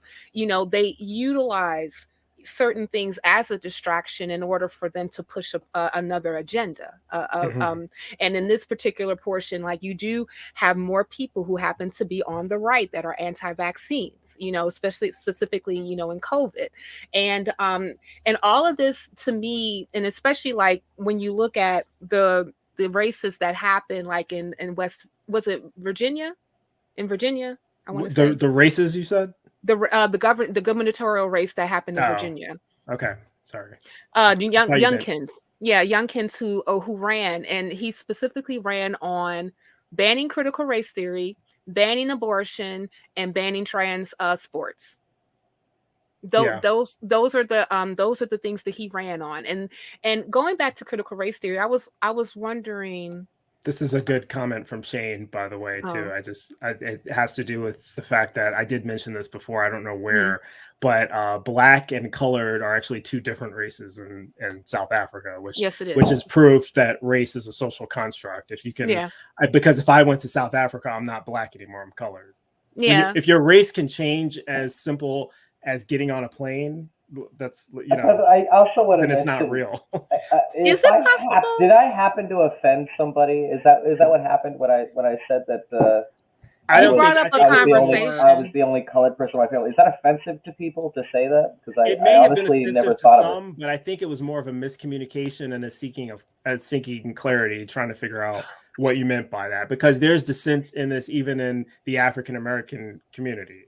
My grandmother. You bringing that up, I brought that to light for me. I'm like, well, fuck. I mean, like, now I'm just kind of wondering if I said something I really shouldn't have and just didn't know it, because it's hard for me to, like, step outside of my shoes, in the moment when change is a difficult thing, K-Lub, for everybody, especially when you're stuck in a pattern. And I can attest to this myself. I have to get into the Latine mode of thinking because that does make sense, and that's what a lot of people like this prefer to be person's called. quote here: "The people of color is an explicit label for Black people or than any others." Yeah, and this is a general perception, but honestly, I think that if you're of color, you think that people of color applies to you. It depends, K-Lub. That's you. I appreciate that you have a perspective on it. I appreciate that Jenna has a perspective on it. When I try to evaluate these questions, I try to evaluate it from what I think the majority perspective is. The majority of Black people, the majority of non-Black people, the majority of people in different demographics. So how do most white people hear the term person of color? What does the average white person think of when they hear person of color? What's the first image that comes to their mind? And I know this is non-scientific, but just anecdotally, if I poll my white friends, if I say person of color, what's the first kind of person you think of? They're going to say Black. Yeah. And remember, that's what African American, Black people, Black Americans delineation was for a very long time. Color. Comment in the comments for you guys who are still in the chat. If I say person of color or colored person, if you're a white person and you're from the United States, that's key. Tell me what's the first type of person that would come into your head. Do you envision a Black person, an Asian person, a Latina person, Middle Eastern, whatever? Let me know. I said this earlier. This is probably a lot more indoctrination and social programming than anything. Because when I think, you asked me that question. All right, think of a color person. What's the first one that comes to mind? Two words, not white. That's I don't think of a person. I don't think of a color. I don't think of anything. I just think two words, not white. Aunt Jer has a great question here on that point. Does the term non-white have the implication that white is the default setting for people? It kind of feels like that. Wow. I would say no. I do understand where she's coming from with this question, but so I should say maybe my answer is multifaceted, and it's going to sound like I'm contradicting myself, but I'm not. On the one hand, it does. If you're labeling a group of people as non-white, it can imply that white is the default. The problem is white is already considered to be the default everywhere else. Throughout our institutions, white is the default, and it's treated that way. That's where the term majority and minority came from. Majority refers to white people because that's the majority demographic in charge. So that's the default. A challenge. Okay. Okay, when you say that, you say this is where these terms fucking came from. White people versus not white people. Are you serious, or are you just bullshitting me right now? Because that sounds like a real bullshitty kind of thing to be saying. Like, what do you mean? Out the gate. Like this is where the term majority and not majority come from. No. Part of the white or the not white crowd. No, I'm not saying that that's where the terms came from, but one of the reasons why majority and minority I find problematic. I mentioned a moment ago, I don't like those terms because of that very thing. It implies that the majority, which is synonymous with white people, are the default. But that has been that's the reason why I don't like it. It's the reason why a lot of people who are labeled minorities don't like it. Minorities are viewed as others. Yeah, and here's another thing that we have to keep in mind. And I'm just going back to history and looking at population. Before 1965, the mass population, what was in the United States as far as like demographics were concerned, were people of European descent, white people, and people of slave descent, and that was African Americans. Yeah. And even if there were Europeans that happened to come to the United States after, a certain, like, immigrated. Mm-hmm. A Irish lot of came them, here later, right? and Irish came later. You have some other Eastern Europeans that came in later. You had a massive influx of, I'm going to say like massive, but you had Italians. You had, even like some like Jewish people who were from Eastern European descent that actually, came like in the early 20th century. mm-hmm. So you did have a populace of those people who were able to assimilate into what is considered white. Right. I mean, like, there is a reason why we utilize the term white supremacy. Well, one, this is the mass population. Like, even if you look at the census, the white population is around 69% of the United States. African Americans is between 12 to 13% Yeah. of the United States. Right. The Latina population is like around 18% of the United States. But it's kind of interesting also with, any person, people, and I'm just going to use this particular term, just for just Clarity. clarity's sake. When, as far as like those who identify as Hispanic, Mm-hmm.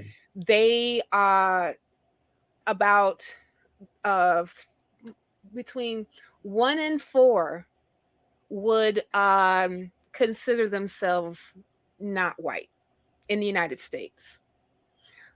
So, and this is interesting Which because, is another way to say that is that some Hispanic people are white, yes, are also white, so they yes, fit both check boxes, and other Mhm. Hispanic people are not white, so they only fit Correct. one check box. Because you have Afro-Latina people too, Right.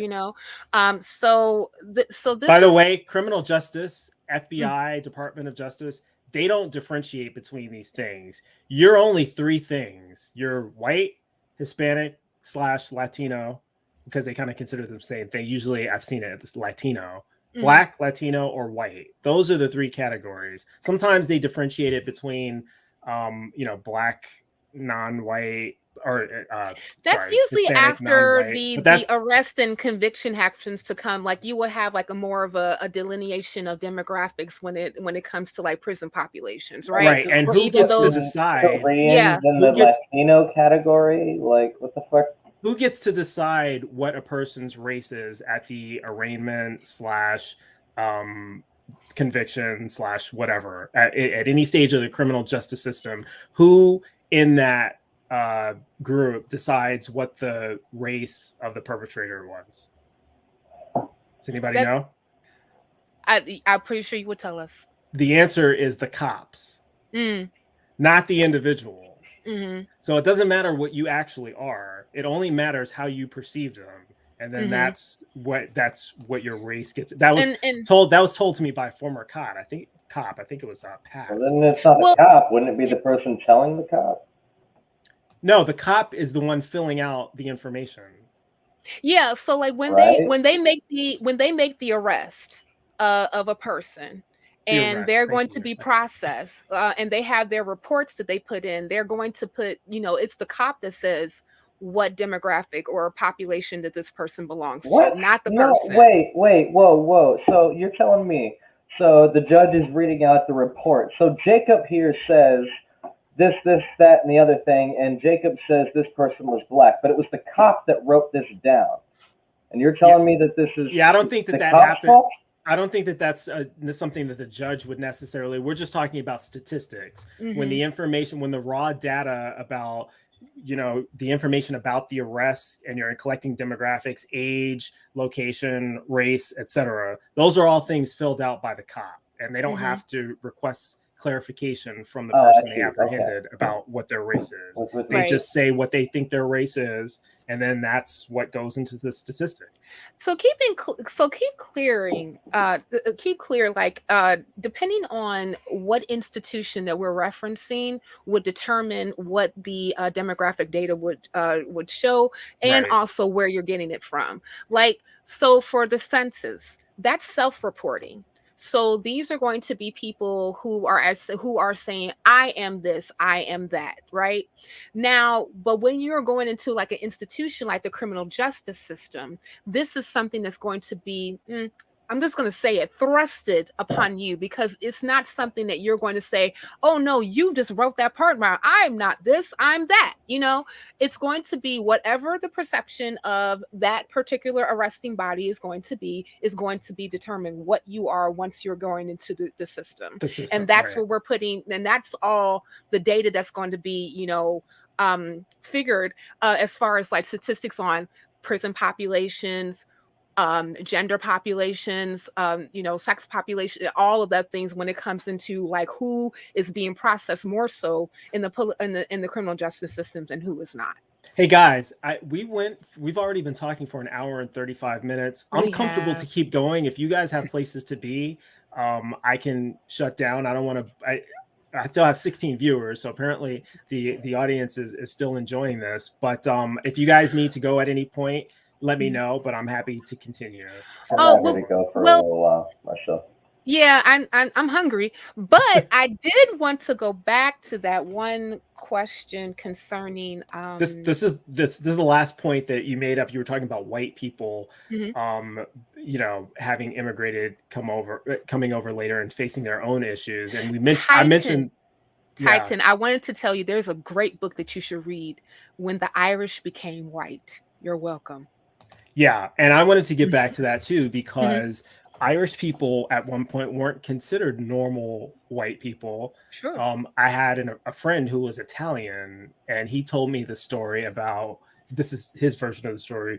Once he learned about when Italian people finally graduated to being white, because Italian people, depending on where you are in the country, may still not be considered white. For a lot of people, they are, but it didn't used to be like that, right? I gotta ask the question: did they ever really were they ever really not considered white, or were they just not a favorable type of white? No. They were not considered white. You did have a time period where some of the same biases when it came to hiring, what you could, property that you can purchase. There were signs that said Irish need not apply. You all remember Frank Sinatra? Yes, I remember. I've never met him, but I'm familiar with his music. Okay, cool. Frank, I recently watched a documentary on Netflix on Frank Sinatra. It's fascinating. You all need to check it out when you get a chance. Oh, Blue Eyes. He grew up in a poor portion of, I believe, Hoboken, New Jersey, and his family is from Italy. He's Italian descent. I think that he was like the first generation born in the United States. Yeah. And Hoboken, New Jersey, by the way, is basically a suburb of Manhattan. It's literally like your view is the Manhattan skyline. So if you're lucky enough to live in Hoboken nowadays, because it's not a bad place. No, nowadays it's not a bad place. But back in when he was a youngin, like in the early 19 teens, it was not a great place. It was very poor.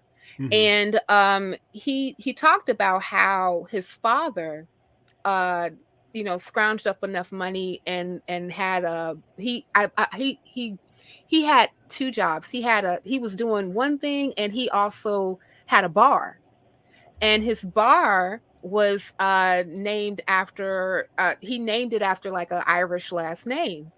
And the reason why he did that is because in that area, if you were Italian, it was less likely that you would actually have a bar frequented by other people. So, and having an Irish last portion for like a bar or a pub was more acceptable. So even how these epithets would play out and during the time period would be varied depending where you were geographically. But even he talked about how like there were certain people who may have been from like Eastern European descent or Irish or Italian or what have you that tried their hand out in entertainment and they would often drop their last names and take a more white Anglo-Saxon last name, so that they were so that they wouldn't be othered when it came for them to get a job, or even like how, even getting cast in Hollywood. It was a Right. lot of Jewish actors and actresses that did that, and in order for them to assimilate into these particular, areas, and so Even that they could German work. people did that when, Yeah. back when Germans were considered the Nazis, Hmm. if you were a German American immigrant, you faced discrimination. So if your name was von Braun, you had to change your name to Brown.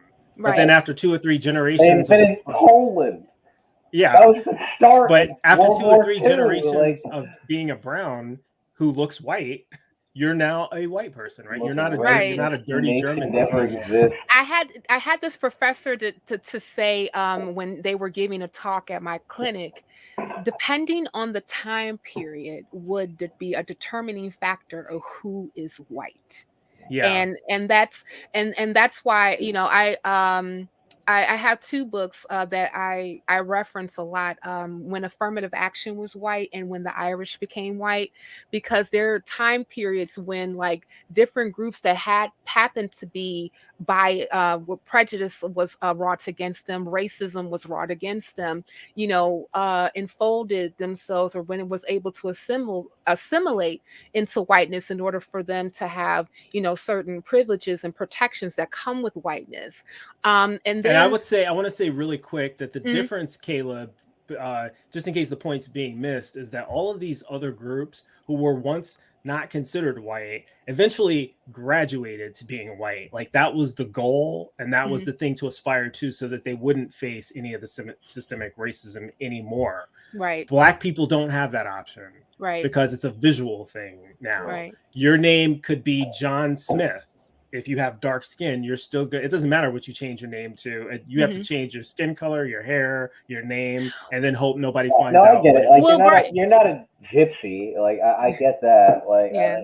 I mean, like, you can't just like pretend you're not a gypsy. I understand. But to me, it's like I said though, I'm still kind of more or less convinced that a lot of this is systemic, but I think it's a lot of this shit is just sort of indoctrinated into us, like our impressions of how we ought to feel about certain phrases and words, and like when people talking about different groups, like when people talk about people of color, I think one thing, you think another, and some people got offended by the fact that I refer to myself. I think anyway. I shouldn't speak for people, Yeah, I but don't know if they got I get offended. the Like I said, I don't impression. know if they got I don't offended. If think they that did, I think it was probably uncalled for, but I don't know. I think it was more of a I don't, just yeah, I think it was more so that miscommunication. they just want for you to clarify your position. Right. I think that was Okay. more, I mean, because like when you said it, I didn't get offended, but I did go, hmm? Yeah. What do you mean by that? So I want to say this was an interesting comment that I didn't want to get too far away from this, Mm, but I talked about there's the right media and then there's centrist media, and I said that there is no left media. If we're using the term left as synonymous with progressive, then that is correct. There is no mass media outlet that is progressive. You have progressive media on like internet websites that you can see, but there's nothing on cable news, for example, that represents the left. You have the corporate Democrats, but they're not left, a lot of people on Fox News would say that CNN, for example, is the left because they're not far right. The mm-hmm. problem is if you watch CNN, and I do watch CNN, when do you ever see a progressive guest on a CNN show compared to when you see a Republican or a corporate Dem or anyone who's not arguing for free tuition or universal health care or the legalization of marijuana or the taxation of the rich? When do you see guests that are promoting these positions, even in Congress or outside of Congress, on CNN? Yeah, Very rare. it is, and it's They even just in don't have those, a platform. and even in those particular cases, like you may like see it like every once in a while, but there's still narratives like on these particular programs where those are considered extremist positions, like single payer medical Right. care. Like if you've ever watched CNN, K-Lub, you invariably, whenever there's a left-wing talking point brought up, one of the anchors will ask the question, well, how are you going to pay for this? Oh yeah. That's a right-wing talking point. Yeah. That's not a question that's not a question asked from a progressive framing, because the progressive framing is this system doesn't work and we're paying for something that doesn't work. We can't afford not to do it. That's the progressive framing of it. But on CNN, they're going to ask, how are you going to pay for it? Right. If that matters, as if that's ever actually mattered when a Republican has been in office and has been pro-war, advocating for tax cuts for the rich. They never ask how you going to pay for it. Think about this part too. Like, remember, like, when that whole narrative was thrown out there after George Floyd was murdered, defund the police. Oh yeah. Yeah. That was another narrative that was even like on left-wing media, corporate media, was still in an area where that was considered an extremist position. How are you going to do? And even like when it is an extremist position. But when you, police is pretty extreme. Well, I mean, like, I'm not for getting rid of police, but when you actually hold on for a second, Cynthia. Yeah, I'm gonna let you get back to that. K-Lub, you just said that's an extremist position. That's fair from your point of view. If you think it's an extremist position, that's fine. What it means is that you're not a progressive, though, because progressives don't think that that's an extremist position. They think that in certain cases is the common sense position. So it's a matter of perspective. Mm-hmm. But the question is this left-wing framing, or is it right-wing framing? And if you're of the position that defund the police is extremist, that's a right-wing framing. That's something that no progressive would actually say, because to a progressive, that's the common sense thing to do. Does that make sense about what the difference is? About like why I view CNN and MSNBC and these other things that are called left, not really left, because they still frame things from the right-wing perspective. If you're framing it as though it's extremist. Let's be frank. We're using the words defund the police. Okay, that has a certain rhetoric, that has a certain type of, I don't know what you want to call it, innuendo or what have you, where this implies that we're no longer going to be paying police officers out of taxpayer pocket. I was about to get there. Well, and that's what I'm talking about. Like, when often what happens is like you have like what I call like hashtag moments. Like and defund the police was one of them, but once like it was actually defined what defund the police wasn't actually defund the police at all. It was just basically talking about redirecting funding that normally reallocation goes of funds. Right. And by the way, it wasn't talking about it universally either. Mm-hmm. It was specific to the organizations that were problematic, where funds were not allocated correctly. Right. The problem with the slogan is that you have to explain all of this. Yeah. Once it's explained, it tends to make sense to most people. When they just hear the slogan, they have this idea in their head about what they're talking about. And that's why I call it a hashtag moment, because like when you get into like these like hashtag moments per se, the first thing that you hear is like, oh my goodness, like that's what is that, Antifa?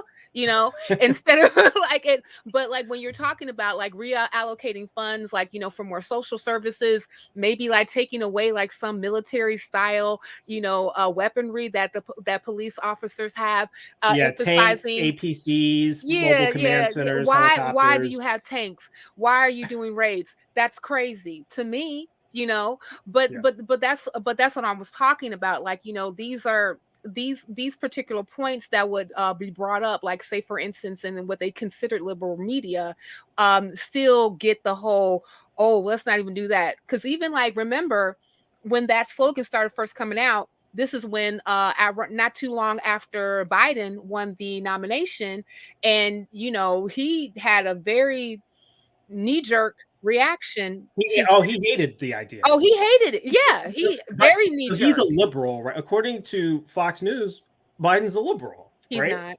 And he's totally he's totally not.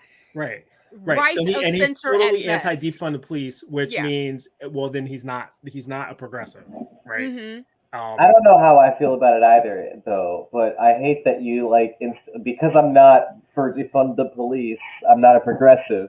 Boom, motherfucker! You got No. me. It's not that. It's not because you're not for it. It's that because you view it as extreme. That's what makes you not a progressive. Because, well, like I said, progressives. The police. Look, you are like that 1 in 30 that are willing to have some sort of willing, nuanced conversation on the matter. The vast majority, like she was saying, this is all about hashtag politics. The vast majority of people are like, fuck, let's just get rid of the fucking police. You know what? Fuck them. If you want to be a police officer, you're either volunteering or somebody's paying you out of their fucking pocket. But you know what? I'm not giving you my tax dollars, motherfucker.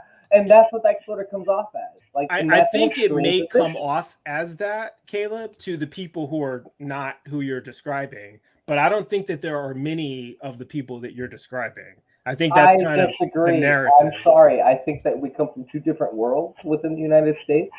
And when you utter if you were just to yell out your window, defund the police, and I do the exact same thing, we're going to get very different reactions, I suspect. Yeah, no, I'm in agreement with you. But what I'm saying is, once Cynthia laid out what defund the police actually is and all of the nuance there, does it still seem like an extremist position to you?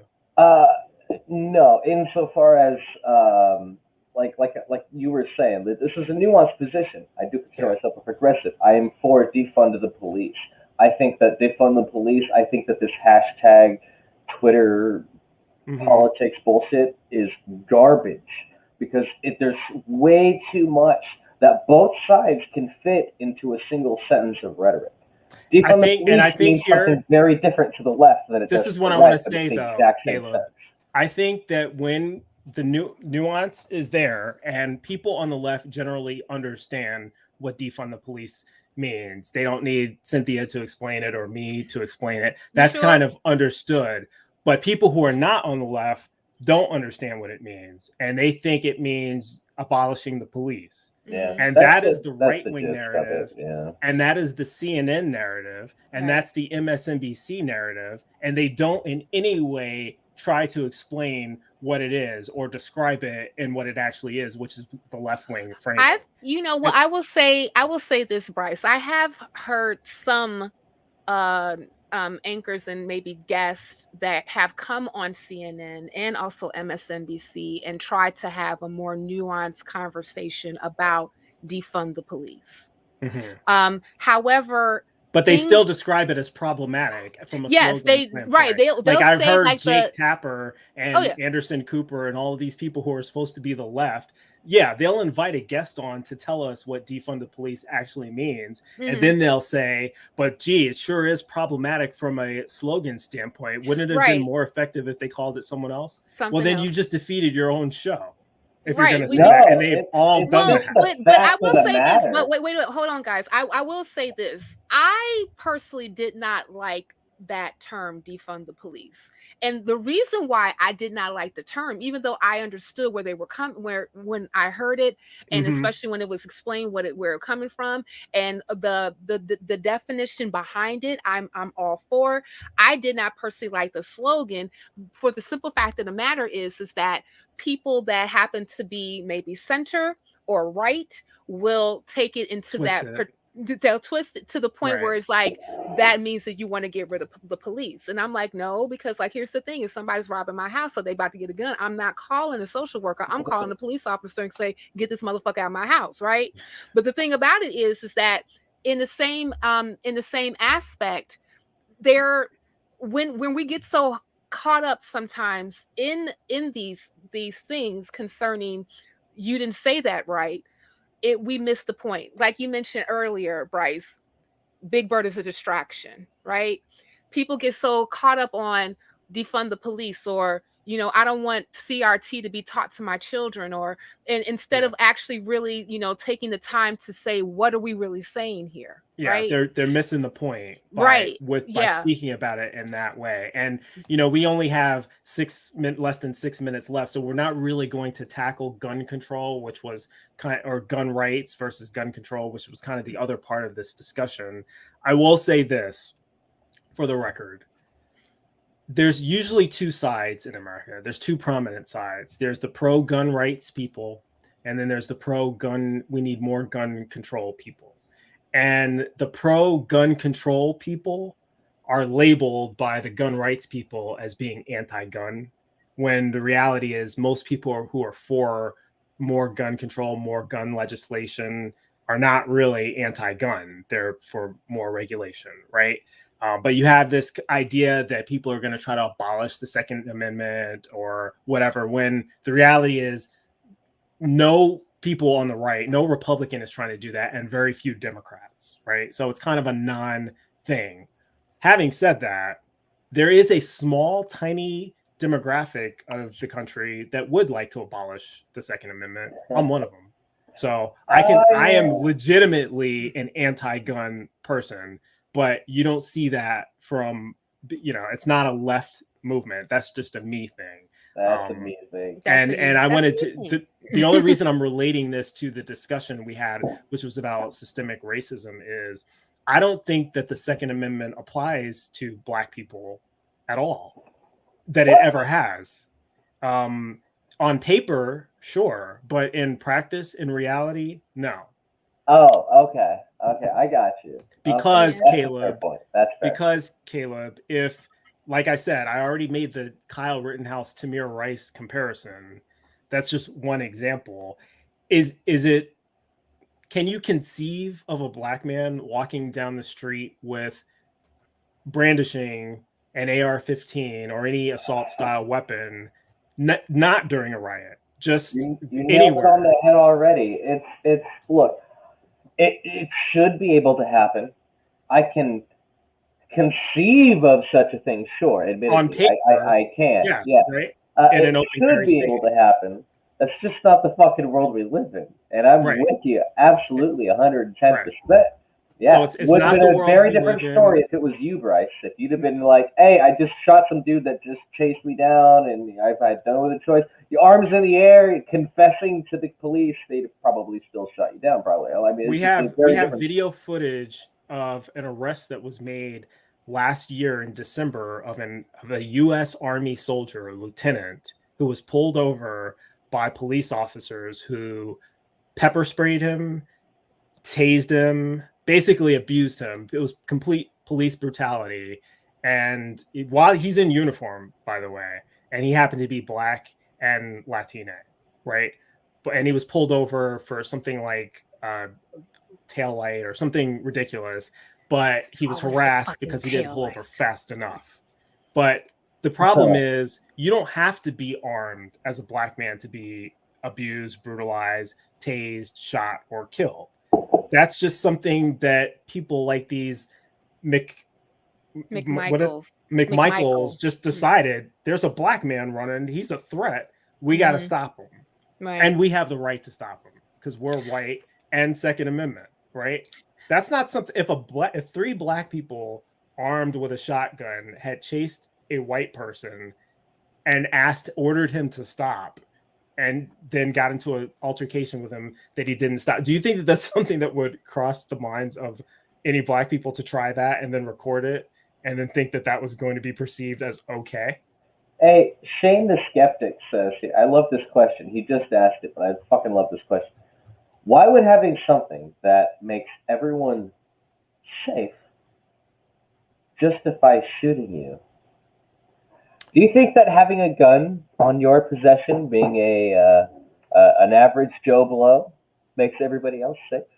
Like, that's the first thing I want to question here, because that's sort of the premise of that question. I'm trying to understand the context a little bit more here. I'm trying to decipher. If you go to the comment that was above that, Bryce. Gun nuts always say everyone would be safer if everyone had a gun, but always justify cops shooting Black people on account of them having a gun. Okay, there you go. Mm-hmm. Yeah, so this is, okay, fair enough. Yeah, and that's my whole point. We're talking about gun rights. White people have gun rights. Black people don't. Not in practice. Can I just say something? Just just overall. I mean, like, and this is just like my cap when it comes to the whole conversation about systemic racism. I got into a back and forth on Twitter, and I'm going to try to make it as brief as possible about these, definition of racism changing, and just like anything else, language evolves when we get more information, just like science evolves when we get more information. And so, racism 1.0 may have just been completely like, I think I'm better than you because I happen to be of a different race than you. Okay? And therefore I'm going to treat you, like crap. And I'm going to say within my realm that I should be exalted because I have a more superior standing, right? The problem is that that sensibility has been codified in law and also has been codified in practice, and even if we had like some changes in law, like the Civil Rights Act in 1964 and also like the Voters' Rights in 1965, we're still fighting to this day in 2021 who What has the year right did to vote. redlining end, Cynthia? 1968. It's 78, wasn't it? No, 1968. With the Was it fair actually housing. ended? Because that It may have never been ended. okay. Yeah, on paper, it Yeah, ended yeah. in 1968 with the Fair Housing Act that was passed. 68. Okay. In 1968. Yeah, and How I think it didn't actually go into effect everywhere because I think it was challenged into the 70s. Yes, it was. But in reality, it still exists today. Yeah, it still exists today, and that's what we're talking about. Like Right. these practices that were law and policy they're still practiced today. And Yeah. even if we're talking about like, gun laws and gun rights, I personally hate guns. I hate them to the core. I don't think that anybody should have one, including police. And the reason being is because there's so many people, especially that look like me, that have lost their lives because of it. And I'm not even talking about police violence. I'm also talking about like, violence in African American communities. I live in Chicago. I live on the South Side. I mean, like, even though my neighborhood is not necessarily an issue, poor neighborhoods where guns is way too prevalent is damn sure an issue. Okay. So, I mean, that's why it's like, if we can get rid of guns and I can just do it like I Dream of Genie and go like, and then they're gone, I would do that. But I should explain, Cynthia. K-Lub, Yeah. I Dream of Genie was a TV show in the 60s. Hey, man, come on. I know about stop it. Stop it. But the thing about it is that, even though like I still respect law, and I still respect, a person if they are responsible with having, a firearm, to have a firearm. But but the problem this goes back to the question that we just had, like, and we read the context of it. Like, look, the fact that if someone is allowed to walk around with a gun is something that we voted on as a country. All right, a long fucking time ago, we decided that people are going to be allowed to be able to, if your state allows to walk around with a fucking gun around your hip. Okay, so if you are in such a state, it should be the case. It should be, quote unquote, that it doesn't matter who happens to be walking around with a gun. Everybody should have the same perception about them. And the systemic thing comes in because you're absolutely right. You guys are on point. There is a problem because people just tend to look at people who they deem as scary, and for whatever reason, white people tend to look at all non-white people as more scary than their own kin for whatever reason. However, if some bald, huge, scary-looking white guy had a gun, I'm sure they would also have a similar effect. It's just that they just by default also happen to think that well, I shouldn't say they. It tends to be the case, and from my humble experience, that most white people tend to think that people of color or not white people, or whatever the phrase is most preferable. Black people, yeah. Black African Americans. Yeah. Well, I don't mean black people. See, that's why I. What was your point, though? They tend yeah, to look at people as what? Yeah, it's just that they just view their non-tribal members as more scary than their tribe members, and that's just perfectly natural. I think the phrase you're looking for is threatening or suspicious. Usually, yeah, and that's the problem. And so we need to get rid of these gun laws, in my humble opinion. I'm with Bryce. I think insofar as like yes, if I could wiggle my nose and make the guns go away. Actually, that was Cynthia who made that point. Yeah, that was Oh, me. I'm sorry. I said if I could do a dream of genie and just make the guns go away, I totally would. I would But too, I in a am, but heartbeat. my default, but even with my default position concerning this is that unfortunately, like other institutions, these how we deal with guns, who can have one, who can't have one, or who can have one and how they're treated versus another group of people, and if they have one and how they're treated is very different, right? Mhm. And the thing, and we have data to support this. This is not conjecture. And the problem is that we do have an issue with not necessarily getting equal protection under the law, even though that's something that's deemed to all citizens under the 14th Amendment. And it doesn't, and it's just not there. I mean, it's there on paper, but it's not there in practice. And and I remember even having this whole conversation with people who happen to be not from the United States. One person in Canada, the other person in the UK. Shout out to Nate, and shout out to Richard Gilliver and Nate Smith. Oh, Richard Gilliver, also a friend of the show. Now, they talked about how they have very strict gun laws when it comes to their country, like, and how you have to go through a lot of hoops in order for you to own one, and the kind that you own one, including age. Can you handle it? Do you have an area for you to lock it up, etc., etc., etc.? But when we get to the United States, how we deal with guns is we've just been corrected. I think it was, I don't know who said it. Somebody said the wiggling of the nose. Oh, I didn't say wiggling the nose. I know, Andre. I know the wiggling of the nose is bewitched, but I know the blink. Right, the blinking I Dream was of Genie. I Dream of Genie. I'm old enough to know the difference, ma'am. Yeah. But there's a quick correction, by the way, K-Lub. This is from Pat. We never voted on the Second Amendment. I was going to say that earlier, but we went to that was just part of the Bill of Rights. The first 10 was they used in accordance with self-defense used by militias. The often overlooked clause was well-regulated. The well-regulated militia. Yeah, no, I get that.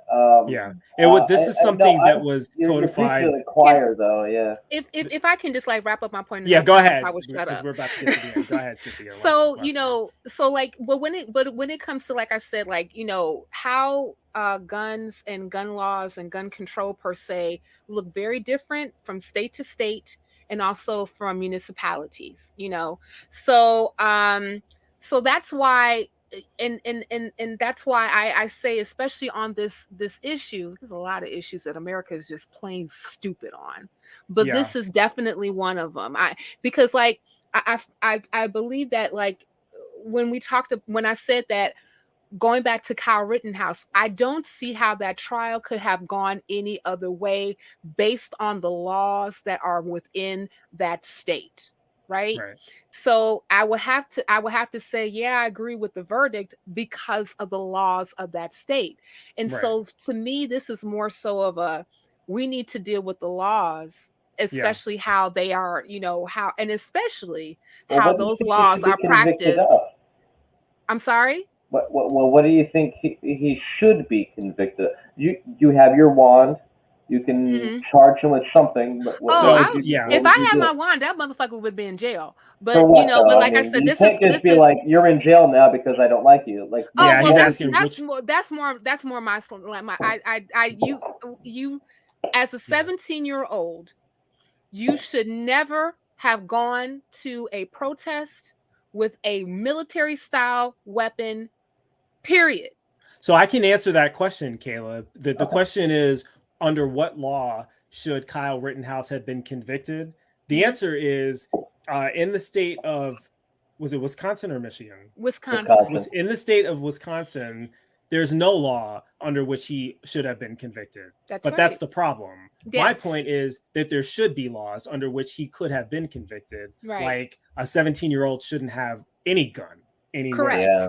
Correct. That should be a law, and it's not. And that's what I was saying. Like, there should be no reason for a 17-year-old to be able to even technically have an AR-15. Oh, well, thank you for clarifying then, because I don't want to come across as too contrarian, but I don't want to like just let these issues like freely come across. Like, no, it's a legitimate question, and Yeah. and that was the whole deal. You know, the charge he was most likely to be convicted on was the gun charge. Right. The charge that the judge threw it out. He said, I dismissed this because of the technicality. It was this long instead of this long. Right. Therefore, he gets off.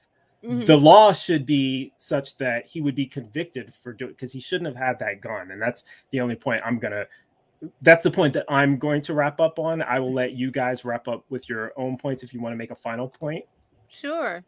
Yeah, no, I agree. Like, here's the thing, people. Like, we have a really bad problem in the United States when it comes to how we are interpreting laws from state to state on a bunch of different items when it comes to who is who. We really, really do.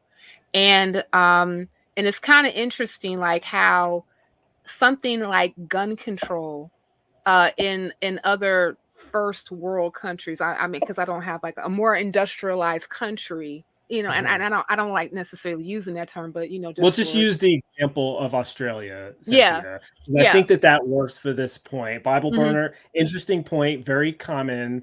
If you make guns illegal, then only the bad guys will have guns, but that's not necessarily borne out by statistics in other countries. No, it's Australia, not. For example, had a gun buyback program where they essentially outlawed the sale of guns, incentivized people who already had guns to give their guns up, and made, you know, possession of a gun essentially illegal. And so can some bad guys still get guns through other means? Yes, it's possible. It's harder. It's not as easy. And because it's harder and not as easy, the gun violence rate in Australia plummeted, as it did in Japan, as it did in Scotland, as it did in all of these countries that instituted anti-gun sale laws and anti-gun laws. Yeah. It wasn't that you saw gun crimes go up. You actually saw them go down. So and it's not just this idea that just the bad guys would have them is incorrect,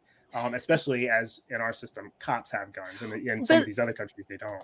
Well, what I was just going to say is, like, you know, like in this society specifically, because of like, you know, different laws and also how we even look at, you know, who have, you know, weaponry, you know, it's weaponry, especially guns, are romanticized in the United States. Yeah.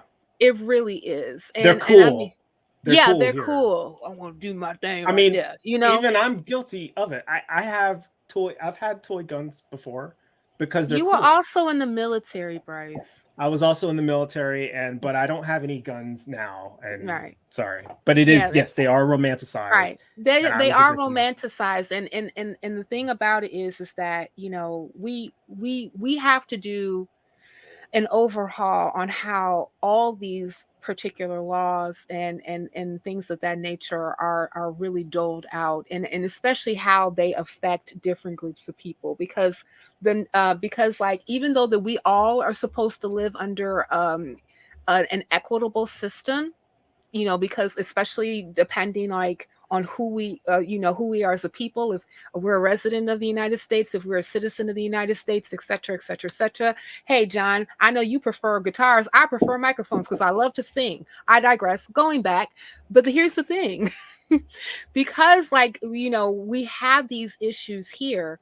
Like, it takes more so of us in the electorate to be more so pushing against our representatives and saying that, hey, if you're going to represent me, this is the agenda that I want to put on the docket, and we really need to deal with guns, and also how we deal with other people within, and how we practice the law against with different groups of people. And with that, I say peace. I appreciate you guys allowing me in the extra time that we went over to actually tackle the issue of gun rights, gun control, gun possession, and who really has the Second Amendment and who doesn't, because I think that was an important extension onto this topic. Unfortunately, I am out of time, but I would be remiss if I didn't show this picture here, because these are lives lost.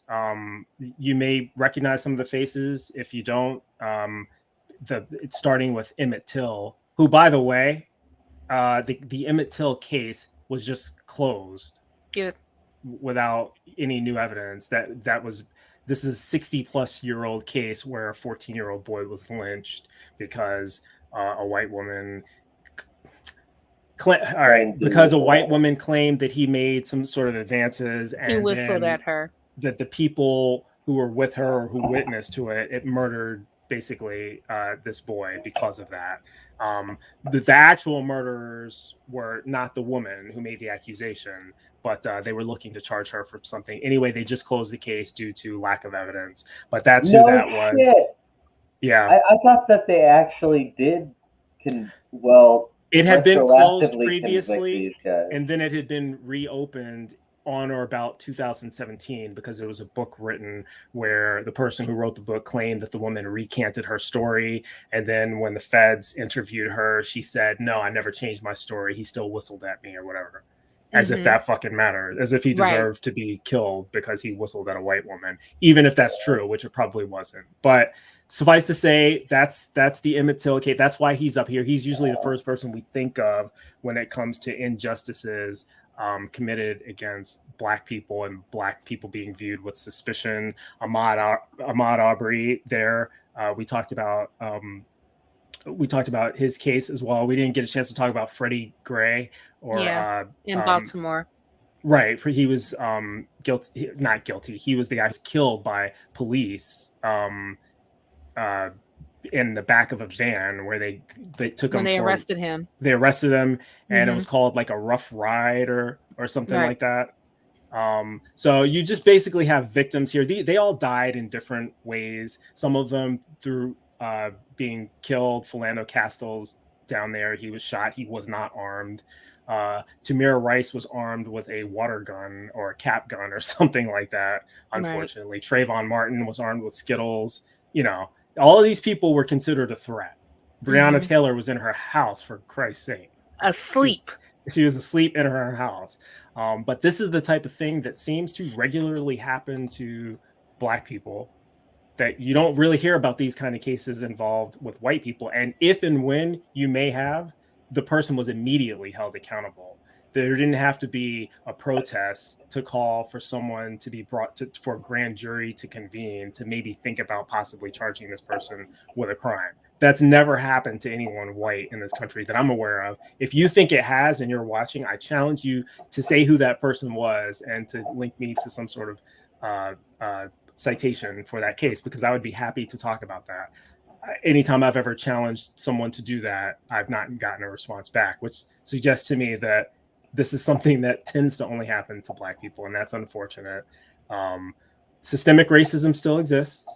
It still exists in the institutions of the media, in the institutions of law enforcement, criminal justice, housing, education, healthcare.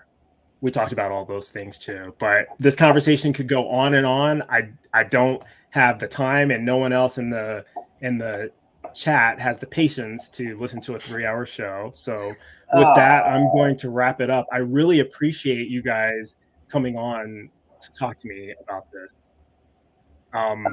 Cynthia, as always, you're welcome back anytime you want. K-Lub, same to you. I'll be seeing you tomorrow because we have a different show to do, a much more festive show to go with your background.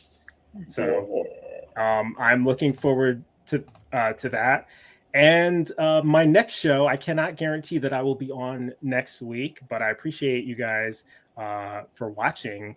I will be in the Discord for a little while.